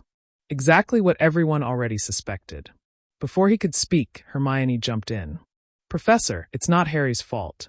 We were together the whole time. He didn't do anything. McGonagall's eyes flickered between them, sharp and probing, before she finally nodded. Very well. But understand this. If another attack occurs, the school may not stay open. When they were dismissed, Hermione clutched Harry's sleeve. That voice you heard, Harry, it's connected. I don't know how yet, but it has to be. Harry nodded grimly. He could feel it too. The Chamber of Secrets was alive, and its monster was hunting. And somewhere in the shadows, Draco Malfoy might hold the key to stopping it. The morning after Justin and nearly headless Nick were attacked, Hogwarts was steeped in fear. Hallways were silent except for hurried footsteps. Students glanced nervously over their shoulders, and some younger ones whispered about packing their trunks and leaving. Even the usual Christmas cheer could not mask the weight pressing down on the castle. At breakfast, Harry barely touched his food. He could feel eyes on him from every table, suspicion sharpening into certainty. Whispers rippled whenever he moved. Even Hufflepuffs who had once smiled at him now whispered angrily, pointing at the empty seat where Justin should have been. Ron muttered, "This is getting out of hand. They're acting like you've got a knife hidden in your robes." Hermione's voice was taut with determination. "That's why we can't wait. The potion needs more time, but we'll have to be ready the moment it's finished. If Malfoy knows anything, if he's even slightly connected, we need answers before another student gets attacked." Harry nodded, though unease pulled at him. The attacks were escalating, and he still hadn't told Ron and Hermione about the voice. Every time he thought about saying it aloud, the words stuck in his throat. The truth felt too strange, too dangerous. That evening, the trio gathered in Myrtle's bathroom. The cauldron bubbled darkly, its contents shifting from swamp green to a thick, murky brown. The stench was unbearable, a mix of rotting leaves and burnt hair. "It's nearly ready," Hermione said, peering into the cauldron with satisfaction. "Just a few more days, and we can attempt it." Ron gagged. "Attempt it? Hermione, it looks like troll snot. If you think I'm drinking that, you've gone mad." Hermione shot him a sharp look. "You wanted to prove Malfoy was guilty. This is the only way." Harry barely listened. His thoughts were elsewhere. What if Malfoy didn't confess? Worse, what if he did? If Draco truly was behind the chamber's terror, then everything Harry thought he glimpsed in him, that flicker of honesty, that strange moment of warning, would mean nothing. Myrtle floated over the cauldron, wrinkling her nose. "Smells dreadful. Are you sure it won't kill you?" "Positive," Hermione replied firmly, though her face betrayed the tiniest flicker of doubt. Harry leaned against the damp wall, listening to the potion bubble. The clock was ticking. Another attack could happen at any moment, and every instinct told him that time was running out. When they finally left the bathroom, slipping back through the corridors under cover of night, Harry caught movement ahead. A figure turned the corner, a pale face, sharp and familiar. Draco Malfoy. Their eyes met briefly across the hall. Draco didn't sneer, didn't taunt. Instead, his expression flickered with something unreadable, something between warning and fear, before he disappeared into the shadows. Harry's chest tightened. Whatever Draco knew, whatever secret he was guarding, Harry was more certain than ever that the answer to the chamber lay behind his guarded eyes. The Christmas holidays arrived, and with them came a hushed, uneasy quiet. Many families had withdrawn their children from Hogwarts after the latest attack, and those who stayed behind seemed to walk the halls as if at any moment the monster might emerge from the shadows. Snow blanketed the grounds, but inside, fear still ruled. For Harry, Ron, and Hermione, the empty castle was an opportunity. With fewer eyes watching, their plan could finally take shape. On Christmas morning, they gathered in Myrtle's bathroom, the sound of distant bells faint through the stone walls. The cauldron's contents had thickened into a tar-like substance, bubbling sluggishly. Hermione leaned over with a look of triumph. "It's ready," she declared, holding up 3 small flasks she had prepared. Now we just need the final ingredients, the hairs. She handed Ron a small vial. For Crabbe. Then another to Harry. For Goyle. And mine. She held her own tightly. Will take me into the form of Millicent Bulstrode. Ron groaned. Brilliant. I get to be Crabbe. Thick as a troll and twice as ugly. Better than being Goyle, Harry muttered, though his nerves were sharper than his words. The idea of transforming into someone else entirely was unnerving, yet the weight of their mission pressed him forward. Draco Malfoy's secrets lay within reach, and they couldn't afford to falter. Hermione divided the potion into 3 flasks, each one steaming ominously. She gave the boys a stern look. Drink fast. It won't taste good. Ron pinched his nose, muttering, Here goes nothing, before swallowing the sludge in one gulp. His face twisted with disgust. Blimey, it's worse than Aunt Muriel's Christmas pudding. Harry braced himself and downed his flask. The taste was indescribably foul, like a mix of rancid fish and overcooked cabbage. His stomach churned violently, and he doubled over as the transformation began. Bones stretched, muscles shifted, and his skin prickled as though aflame. His hands grew broader, his reflection in the cracked mirror morphing until Gregory Goyle's heavy, brutish face stared back. Ron groaned beside him, now the spitting image of Crabbe. Hermione, however, clutched her stomach in pain. Her hair sprouted thick black tufts, and her skin darkened unnaturally.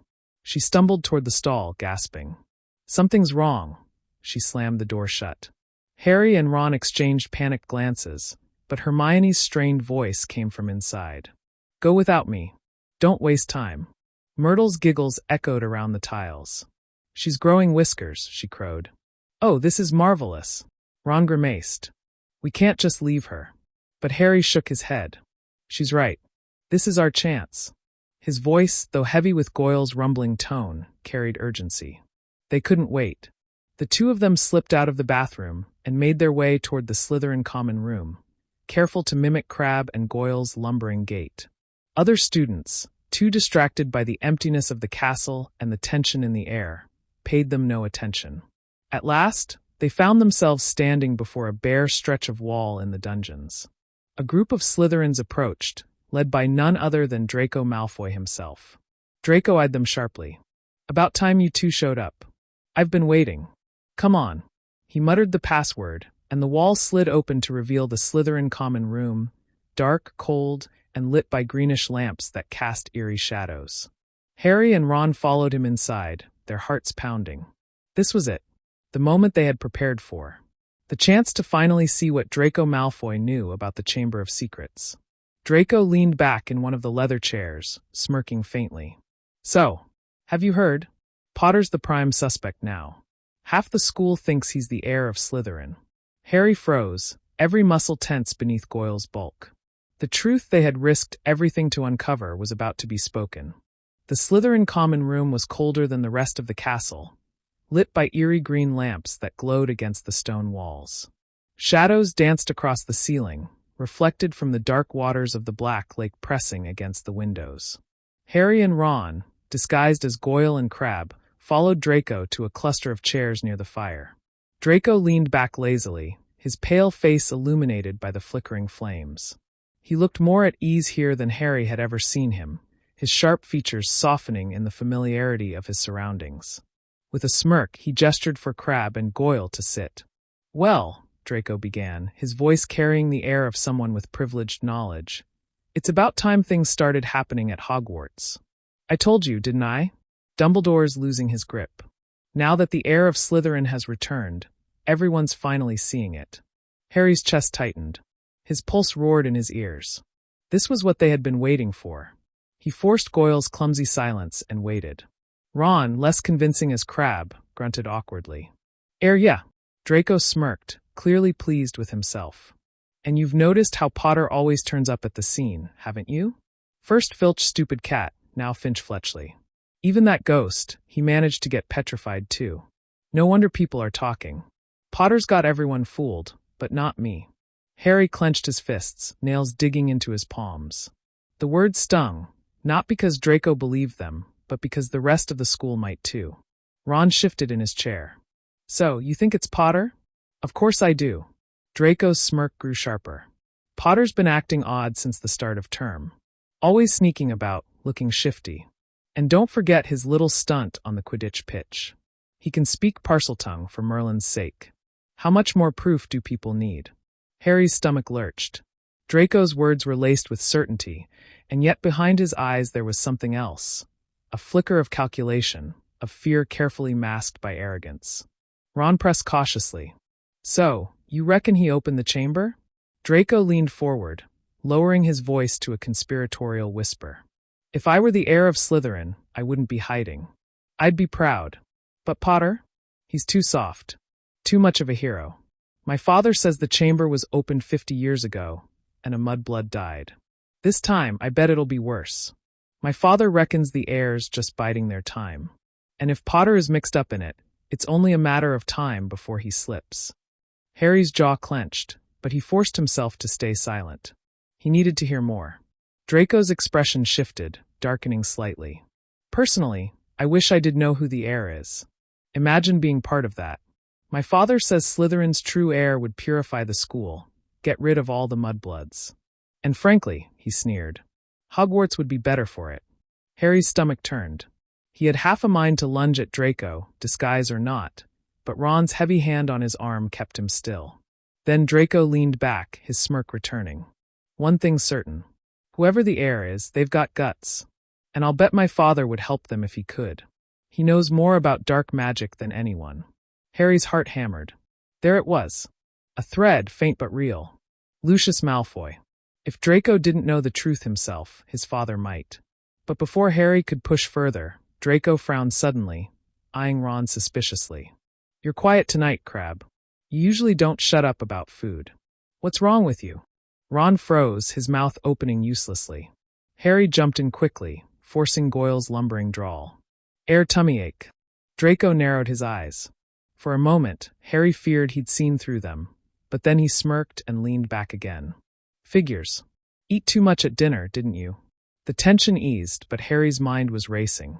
Draco's words hadn't given them certainty, but they had sharpened the picture. Draco wasn't the heir. He was as much in the dark as anyone else, though his father might not be. The fire crackled low, casting deep shadows across the room. Draco tilted his head, studying them both.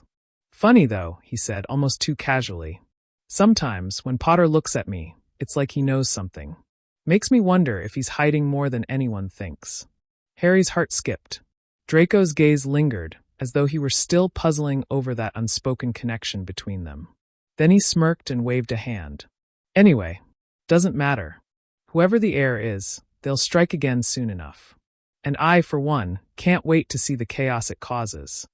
Harry sat frozen in Goyle's skin, torn between fury and an unsettling chill. Draco might not know the truth, but he was watching Harry closely. Maybe too closely. The potion's effects began to tingle in Harry's veins, a reminder that time was nearly up. He exchanged a quick glance with Ron, who shifted uncomfortably in Crabbe's hulking form. They had learned what they could. Draco wasn't the heir. He was guessing, grasping at rumors, leaning too heavily on his father's whispers. Still, the mention of Lucius Malfoy had given them a new lead. Harry rose awkwardly from his chair, trying to mimic Goyle's lumbering movement. We had better go, he muttered, forcing Goyle's slow drawl. Draco gave them a sharp look. Go where? It's Christmas. We're not even in lessons. Ron scrambled for an excuse, blurting, food. Draco rolled his eyes. Of course. That explains it. Off you go then. Don't eat all the mince pies before I get there. Harry muttered a grunt that passed for agreement, then tugged Ron toward the exit. The wall slid shut behind them, and they hurried down the corridor, hearts pounding. The Polyjuice potion itched beneath their skin, warning of the imminent return to their true selves. By the time they burst into Myrtle's bathroom, they were already changing back, their features bubbling and shifting. Harry staggered to the sinks, gripping the porcelain until the transformation completed, leaving him shaky but himself again. Ron collapsed against the wall, panting. Blimey, Ron gasped. If I ever have to be Crabbe again, just hex me. Harry didn't reply. His eyes had already gone to the stall at the far end. Hermione hadn't come out. Hermione, he called, moving cautiously toward it. There was no answer, only Myrtle's gleeful giggles echoing around the tiles. "Oh, this is rich," she crowed. "She doesn't want you to see her. She's hiding." Ron frowned. "Hermione, come on. We're back." After a moment of silence, the stall creaked open. Hermione stepped out, her robes clutched tightly around her. For a moment, Harry thought nothing was wrong, until the torchlight caught her face. Thick black hair tumbled in tangles around her shoulders, her skin still human, but sprouting from her cheeks were long, twitching whiskers. Her eyes gleamed with a faint yellow glow, and her hands clutched at her robes with claws instead of fingers. Ron's jaw dropped. "Bloody hell, Hermione, you look like a—" "Don't say it," she snapped, her voice muffled by sharp teeth. "Don't even say it." Myrtle swooped gleefully around her. "She's a cat. She's a cat. Oh, this is wonderful." Hermione's cheeks flushed beneath the fur. I got Millicent's hair from her robes. It must have been from her cat." Harry tried to keep his expression steady, though his shock was plain. "Can you fix it?" "I'll have to go to the hospital wing," Hermione muttered miserably, turning her face away. "Madame Pomfrey will know what to do. But please, don't let anyone see me like this." Ron stifled a laugh, then stopped when Hermione glared at him with glowing eyes. "Right," he muttered quickly. "Hospital wing it is." Together, they guided her through the corridors under cover of night, slipping silently until they reached the heavy doors. Hermione gave them one last mortified look before pushing inside. Madame Pomfrey's gasp carried through the wood, followed by the nurse's brisk orders to lie down. Harry and Ron lingered outside, their nerves frayed from the night's events. At last, Ron broke the silence.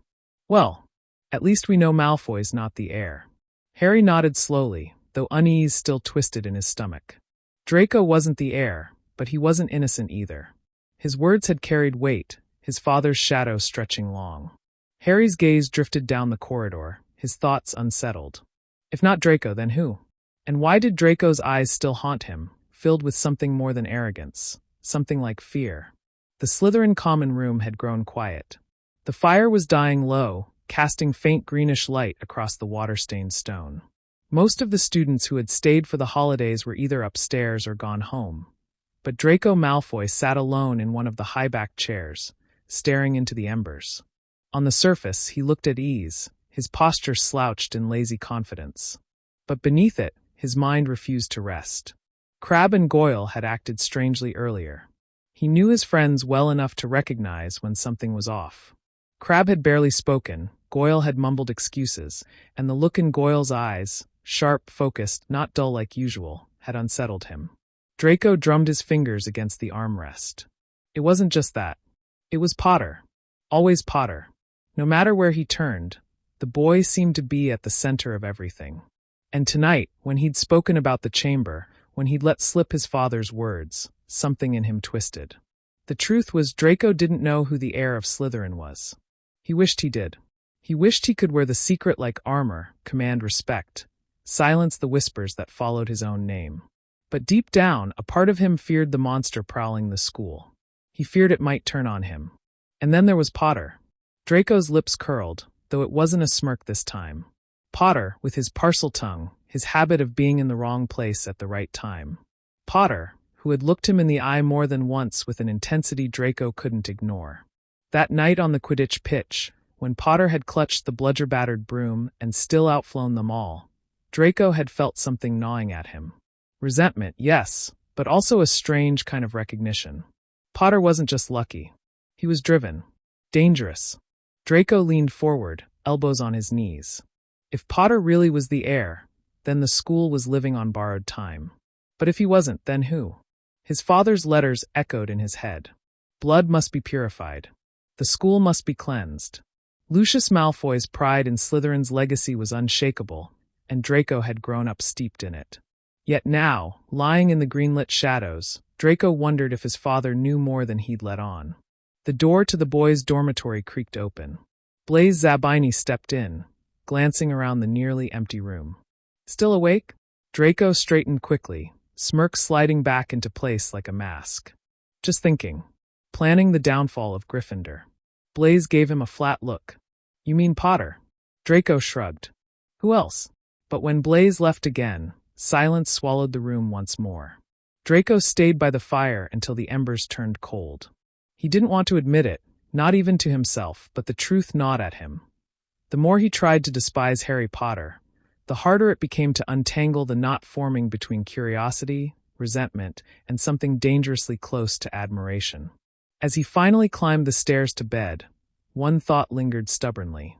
If Harry wasn't the heir of Slytherin, then perhaps, just perhaps, he might be the only one capable of stopping whoever was. The hospital wing was unusually quiet when Harry and Ron slipped in the next morning. Sunlight streamed faintly through the tall windows, casting long beams of pale gold across the neat rows of beds. At the far end, Hermione sat propped up on pillows, her face still shadowed by embarrassment. Her whiskers were gone, though faint red marks lingered where Madame Pomfrey had treated her. A tray of untouched porridge sat on her lap. She looked up as Harry and Ron approached, her expression a mix of relief and humiliation. "I suppose you've come to laugh," she muttered. "Not at all," Harry said quickly, pulling a chair closer. "You should have seen Ron trying to act like Crabbe. It was worse than the whiskers." Ron scowled. "Oi!" Hermione's lips twitched in the faintest smile, but it faded quickly. "Did it work? Did you find out?" Harry and Ron exchanged a look before Harry leaned in. "Malfoy's not the heir. He doesn't know who is either. But he said something important, something about his father. Lucius Malfoy. He seems certain Lucius knows more than he's saying." Hermione's eyes sharpened, her quick mind already whirring. Lucius Malfoy. Of course. If anyone would know about the chamber, or have reason to want it opened. She trailed off, brows furrowed.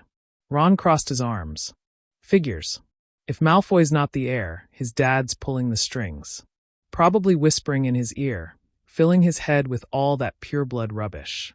Harry nodded, remembering Draco's smirk by the fire, his casual cruelty when he spoke about mudbloods. But he also remembered something else. The flicker of doubt in Draco's eyes, the way he'd spoken almost too much, as if testing boundaries he didn't quite understand himself. Hermione leaned forward. "Whatever's happening, it's bigger than just Draco. Lucius Malfoy's involvement makes sense, but we need proof. The attacks are escalating, and the Ministry won't step in without it." Harry felt a cold weight in his stomach. "Then we'll have to get proof before another attack happens." Ron muttered, easy to say. Harder to do. Madame Pomfrey bustled over, shooing them back a step. "She needs rest, not plotting. Out both of you. She'll be right as rain in a few days, but only if she stops talking about heirs and chambers." Ron grumbled under his breath, but Harry let himself be pushed toward the door. As they stepped into the corridor, Ron glanced at him sideways. "So what now?" Harry hesitated. The castle felt heavier than ever, its shadows colder. They knew Draco wasn't the heir, but the truth was still out there, coiled like a serpent waiting. "We keep watching," Harry said finally, "and we pay attention to Draco. He may not be the heir, but he knows more than he lets on. And if Lucius Malfoy's involved, then somehow Draco's part of this too." Ron groaned. "Brilliant. So we're stuck spying on Malfoy again." Harry didn't answer. His mind wasn't on Draco's arrogance or sneers. It was on the strange moment when their eyes had met in the corridor, on the words Draco hadn't said. For reasons Harry couldn't yet name, he felt certain their paths were bound tighter than either of them understood. The morning after Christmas, the Slytherin common room was still. Most of the students who had remained for the holidays were asleep, but Draco Malfoy sat by the frosted window waiting. He had been waiting since dawn, restless, his gaze fixed on the sky outside. When the owl swooped in, sleek and dark against the pale winter light, his heart gave a sharp twist. It was his father's eagle owl, proud and imposing. The bird dropped a thick envelope into Draco's hands before swooping away, feathers scattering like shadows. Draco tore the seal carefully, his father's crest gleaming in wax. The letter inside was written in Lucius Malfoy's neat, cutting hand. "My son, I trust you are conducting yourself as befits the Malfoy name. News of the chamber's reopening spreads quickly, though I caution you to keep your thoughts guarded. Idle words can be dangerous, and even walls at Hogwarts have ears. It pleases me to hear that fear is spreading. Dumbledore's incompetence is laid bare, and soon the Ministry will have no choice but to act. A school is no place for mudbloods and half-breeds. Order must be restored, and Slytherin's legacy upheld. Remember, Draco, you are my heir. Choose your companions wisely, and do not squander your attention on those unworthy of your regard. Strength lies in blood and in silence. Above all, watch Potter. He may be more significant in these matters than he appears. Your father, Lucius Malfoy. Draco read the letter twice, his pulse quickening. His father's words were both a command and a warning. The mention of Potter was like a knife twisting in his chest. His father suspected something Draco wasn't meant to know yet. He folded the letter with deliberate care, though his hands trembled slightly. His father's pride was there, yes, but so was expectation. An expectation Draco wasn't sure he could meet. His gaze flicked to the fire, where sparks hissed softly. He could almost hear his father's voice, cold and precise, echoing in his ears. Watch Potter. Draco clenched his jaw. He had been watching Harry Potter. He had seen the way Potter carried himself, the way he drew others to him, the way danger seemed to coil around him like a living thing. And beneath his resentment, beneath his smirks and taunts, Draco had begun to wonder if his father was right. He stuffed the letter into his robes and rose abruptly. He couldn't let anyone see his doubt. Especially not Crabbe or Goyle. Especially not Blaise, who watched everything with quiet amusement. But one thought followed Draco as he stalked out of the common room, louder than the rest, a thought he dared not speak aloud. If Potter truly was at the center of this, then Draco's fate was already bound to his. The castle seemed quieter than ever once the holidays ended and students returned. Though snow still covered the grounds, the cold that haunted the corridors had little to do with the weather. Every conversation was hushed, every laugh cut short. Harry noticed it first in the great hall. Students were clustered tightly at their tables, voices low, eyes darting toward him more than usual. A group of Hufflepuffs whispered furiously, their faces pale and tense. Hannah Abbott caught his eye for a moment before turning away, whispering more fiercely. Ron leaned in, his mouth full of toast. What's their problem now? Hermione frowned. Haven't you noticed? There's a rumor going around. They're saying there's going to be another attack. Soon. Harry's fork froze halfway to his mouth. Another? Hermione nodded grimly. People are convinced the heir's going to strike again before the term ends. They don't know who, but some are saying, she hesitated, her gaze flicking nervously to Harry. That it's you. Harry's stomach lurched. The whispers that had dogged him since Justin's attack were now turning into certainty. He could feel it in the way people leaned away when he passed, as though fearing the monster might spring from his shadow. By the time they left the hall, the rumor had grown in Harry's ears like a living thing. The tension in the corridors was unbearable. A Ravenclaw prefect barked at first years to stay in groups. 2 Hufflepuff girls scurried past, clutching each other's hands. Ron muttered darkly, "If people keep pointing at you like that, I'm going to hex someone." "Don't," Harry said, though his voice was hollow. "It'll only make things worse." Hermione was deep in thought, her brow furrowed. "We need to think. If Draco's father is involved, and if Draco himself doesn't know the truth, then the heir might be someone completely unexpected. Whoever it is, they're not finished. They won't stop until they've made their point." Harry didn't reply. His thoughts were too full of the voice he had heard, slithering through the walls, promising death. The monster was out there, waiting, and it felt closer now than ever. That night in the common room, Harry sat by the fire, staring into the flames. Ron had drifted off in a chair, and Hermione was scribbling notes furiously, her quill scratching across parchment. Harry's gaze slipped to the window, where frost glistened in the corners. Somewhere in the castle, Draco Malfoy was likely reading another letter from his father, plotting and smirking in his dark common room. And though Harry knew Draco wasn't the heir, he couldn't shake the feeling that Draco was tangled in this mystery more deeply than either of them yet understood. Hermione's quill stilled. "Harry," she said softly, "we have to be ready. The next attack could happen any night. And when it does, we'll need to be closer to the truth than we are now." Harry nodded, his chest tightening. The whispers, the fear, the creeping suspicion, it was all building to something. He could feel it, as surely as the cold draft slithering through the common room. Another attack was coming. And when it did, Harry wasn't sure if Hogwarts would ever feel safe again. The castle had grown unbearably tense. Every creak of the floorboards, every whisper of wind against the windows felt sharper, heavier. Harry carried the weight of suspicion wherever he went, the stares of other students following him like shadows. Even the professors looked graver, their patrols more frequent, their words clipped. One evening after dinner, Harry, Ron, and Hermione lingered in the library longer than usual.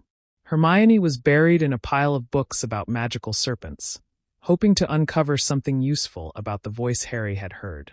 Ron had fallen asleep at the table, his head resting on a thick tome about dark creatures. Harry, restless, couldn't focus. The silence of the library pressed in around him until he felt like he couldn't breathe. When they finally left, the corridors were nearly empty, torches flickering weakly. As they made their way back to Gryffindor Tower, Harry stopped dead in his tracks. There it was, that chilling, slithering voice. "Rip, tear soon, I will feast again." Harry's blood froze. His head whipped to the side, eyes wide, but there was nothing, only cold stone walls stretching into shadow. "Harry!" Hermione's voice was anxious, her hand clutching his arm. "Shoo!" His breath came quick. "It's here." The voice, "It's here again." Ron was instantly awake, his wand half out of his robes. "Where?" Harry turned his head, trying to follow the sound, his heart pounding. The voice was fainter this time, as if drifting just out of reach. "So hungry, so close." "This way," Harry whispered, breaking into a run. He ignored Hermione's protests as he darted through a side corridor, Ron stumbling after him. The sound echoed, serpentine and cruel, leading him deeper into the castle. They rounded a corner and stopped. The corridor was empty, silent, but the air felt charged, as though something had just passed through. The torches sputtered, and the shadows seemed to stretch unnaturally long. Then they saw it. A trail of water streaked across the floor, glistening faintly in the torchlight. It led further down the hall, disappearing around another bend. Harry's chest tightened. He didn't need Hermione to gasp, didn't need Ron's muttered curse. He already knew what this meant. Another attack. They followed the trail, hearts hammering. It ended just outside Moaning Myrtle's bathroom. The door was ajar, dripping water spilling into the corridor. Inside, Myrtle's wails echoed, high-pitched and eerie. And there, frozen in place, was Colin Creevey. His eyes wide, his hands clutched around his camera, every detail captured in a ghastly, lifeless stillness. Petrified, Hermione clapped her hands to her mouth, her face pale. Ron swore under his breath, staring at the boy who had once followed Harry around with unshakable admiration. Harry felt sick. Colin had wanted nothing more than to be near him, to prove himself. And now he lay motionless, a victim of the monster that stalked the halls. Behind them, footsteps thundered, and Professor McGonagall appeared, her face white with shock. Her sharp eyes flicked from Colin to the three of them, and her voice trembled, though she tried to keep it steady. Not again. Harry's hands curled into fists. The voice, the trail, the water, it had all been so close. He had nearly caught it, nearly seen the thing itself. But once again he was too late. And he knew, with a sinking certainty, that the whispers against him would only grow louder now. The morning after Colin Creevey's attack, the castle was abuzz. Whispers chased Harry through every corridor, rising and falling like waves crashing around him. Wherever he went, heads turned. He was the last person to see Creevey alive. Of course it's him. He speaks Parseltongue. Why else would he always be near when it happens? The words cut deeper than Harry wanted to admit. Even students who had once admired him now drew back when he passed. Colin's friends refused to meet his eyes at breakfast, their faces pale and frightened. The suspicion had settled like fog, thick and inescapable. Hermione tried to comfort him, but her voice was strained. "People are scared, Harry. Fear makes them believe anything, even the worst." Ron slammed his goblet on the table. "It's rubbish. Harry's not the heir. If they weren't such cowards, they'd see that." But the truth was harder to argue. Harry had heard the voice. He had been close to every scene. And the fact that he could speak to snakes set him apart in ways no denial could fix. By the time classes began, the tension was unbearable. Professor Sprout glanced at Harry longer than usual, and in defense against the dark arts, Professor Lockhart used the attack to ramble about how he had once saved a village from rampaging banshees. His words fell flat, drowned out by the silent stares directed at Harry from every corner. After lunch, Harry retreated into the courtyard, needing air. Snow crunched under his shoes as he sat on a stone bench, head bowed. The world felt colder, heavier, as though the castle itself had turned against him. It was then he felt eyes on him. Sharp, pale eyes. Draco Malfoy stood a short distance away, his hands tucked into his cloak, his expression unreadable. Crabbe and Goyle lingered behind him, hulking and silent. For a long moment, neither of them spoke. Students passing by slowed, curious, waiting for the inevitable confrontation. Malfoy, after all, never wasted an opportunity to humiliate Harry. But today Draco didn't sneer. He didn't smirk. Instead, he tilted his head slightly, as though studying Harry. Harry's jaw clenched. "What do you want, Malfoy?" Draco's eyes narrowed, and he stepped closer, his voice low enough that only Harry could hear. "Funny, isn't it? Everywhere you go, trouble follows. Creevy. Finch-Fletchley. That ghost. It's like you're cursed." Harry shot him a glare. "If you're here to call me the heir, don't bother. Everyone else already has." Draco's lips twitched, but not into a smile. "I didn't say you were the heir. But," his voice faltered for half a second before he recovered. "My father thinks you're at the center of this. He told me to watch you." Harry stiffened. "Your father?" Draco gave a small, sharp nod. "Lucius Malfoy doesn't waste words. If he says you're involved, then you are. Whether you mean to be or not." Harry's stomach turned. Lucius Malfoy's name carried weight, cold and poisonous. If he was stirring fear outside the castle, then the storm inside was only the beginning. Draco leaned closer, his tone softer, almost conflicted. "Just be careful, Potter. The walls are listening. And if my father's right, you won't last long." With that, he turned sharply on his heel, Crabbe and Goyle lumbering after him. Harry sat frozen on the bench, Draco's words echoing in his mind. "My father thinks you're at the center of this." It wasn't just Hogwarts anymore. The Malfoys were watching. And Harry had no idea what that meant for the dangers yet to come. Harry didn't speak of Draco's warning at first. The words sat like a stone in his stomach, dragging at his thoughts. But by the time he reached the Gryffindor common room that night, the weight was too much to carry alone. Hermione looked up from her pile of notes, immediately sensing his mood. "What happened?" Harry lowered his voice. "Malfoy. He said his father told him to watch me. Lucius Malfoy thinks I'm at the center of this." Ron, sprawled in a chair, sat up so fast he nearly toppled over. "That slimy git. Of course he does. Lucius probably wants everyone to believe it's you so nobody looks too close at Draco." Hermione frowned, thoughtful rather than indignant. If Lucius is watching Harry, then he knows more than he should. It means he's tied to this, maybe even behind it. She bit her lip, her eyes flicking to Harry. "And if that's true, waiting around won't help us." Harry stared at her. "What are you saying?" Hermione's gaze sharpened. "We need to find the monster ourselves." The words hung heavy in the air. Ron's face twisted. "You mean go after it?" "That's Hermione, that's mad." "No," she insisted, her voice urgent. "It's logical. Think about it. The teachers are panicked, but they're no closer to stopping the attacks. If we don't act, someone else will be petrified or worse." Harry's chest tightened. Colin's frozen face, Justin's rigid form, the ghostly figure of nearly headless Nick, all flashed in his mind. Hermione was right. Waiting would mean watching more friends fall. But where do we even start? Ron demanded. Hermione's eyes lit with determination. "The voice. Harry, you've heard it 3 times now. That means you're connected to it somehow. If we follow it again, really follow it, we might reach the creature itself." Ron paled. "Follow the voice? The one that says things like rip and tear? Brilliant plan. I'd like to keep all my limbs, thanks." But Harry wasn't smiling. He remembered the water trail, the chill in the air, how close he had come to catching it before Colin's attack. "No," he said quietly. "She's right. It's dangerous, but it's the only way. If it attacks again, someone could die. We can't let that happen." Silence stretched between them. Ron groaned and rubbed his face. "I must be out of my mind, but fine.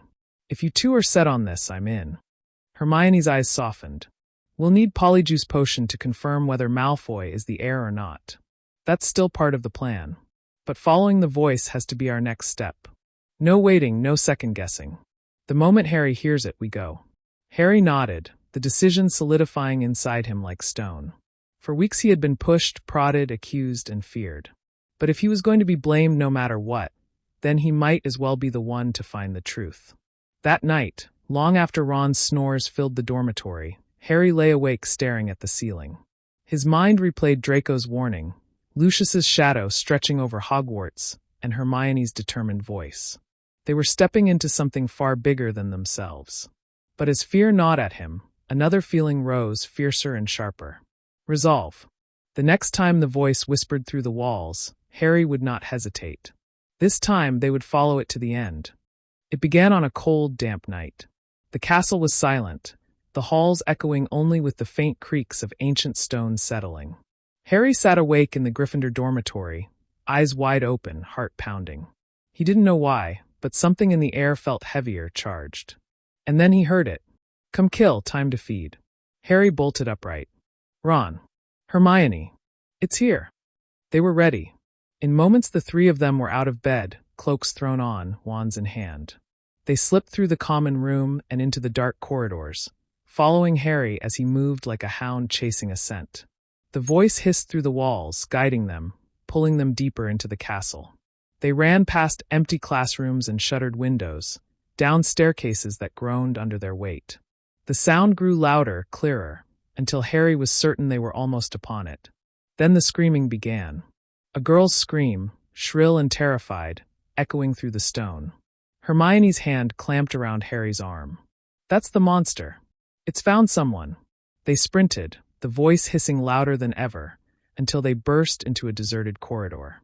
At the far end lay Ginny Weasley, crumpled and still, her skin pale as marble. Harry's stomach lurched. Ron froze, his face draining of all color. Ginny! But before they could reach her, the air shifted. A grinding noise filled the corridor, and with a shudder, the wall behind Ginny slid open. A dark passage yawned before them. The Chamber of Secrets. Harry didn't think. He ran forward, Ron and Hermione at his heels. They dragged Ginny's motionless form inside, the stone ceiling behind them with a thundering crash. The passage was damp, the floor slick with water. They moved quickly, hearts hammering, until at last they stumbled into a vast cavern. Towers of stone stretched high above, carved with serpents, their eyes glinting eerily in the torchlight. And at the far end, beneath the looming statue of Salazar Slytherin, a boy stood. Tom Riddle. Harry froze, the pieces snapping into place. Riddle's smirk was cold, his presence strange and unreal, like a shadow made solid. Welcome, Harry, he said smoothly. I've been waiting. Ron stepped in front of Ginny's body, wand raised. What have you done to her? Riddle's smile widened. She's merely a vessel. A diary opened the door, poured my soul into hers. But she grows weaker. Soon she will be gone, and I will live again. Hermione's eyes flashed. You're the heir of Slytherin. Not quite, Riddle replied, his voice dripping with amusement. But I am his true heir, yes. It was I who unleashed the creature. I who gave it life again. He turned, lifting a pale hand toward the statue. And now you will see its power. Harry's throat went dry. The voice hissed louder, words slipping from the stone lips above. The statue's mouth opened, and from the darkness slithered the monster itself. The basilisk. Its body scraped the ground, scales shimmering like wet iron, fangs gleaming. Its eyes glowed faintly, though half shielded by the shadows. Harry's hand tightened on his wand, his pulse deafening in his ears. Ron and Hermione moved closer to him, forming a fragile circle around Ginny's body. Hermione's voice shook, but she didn't falter. Don't look into its eyes. Reflections only. Use the water. The serpent hissed, its coils sliding forward, shaking the chamber with its weight. Harry raised his wand, heart screaming inside him. This was it. The secret of the chamber, the truth behind the whispers, the monster that had haunted his nights. And as the basilisk reared back, its fangs gleaming, Harry stepped forward. Come on then, he whispered, his voice low, fierce, and unshaken. The chamber echoed with the roar of the beast. The battle for Hogwarts had begun.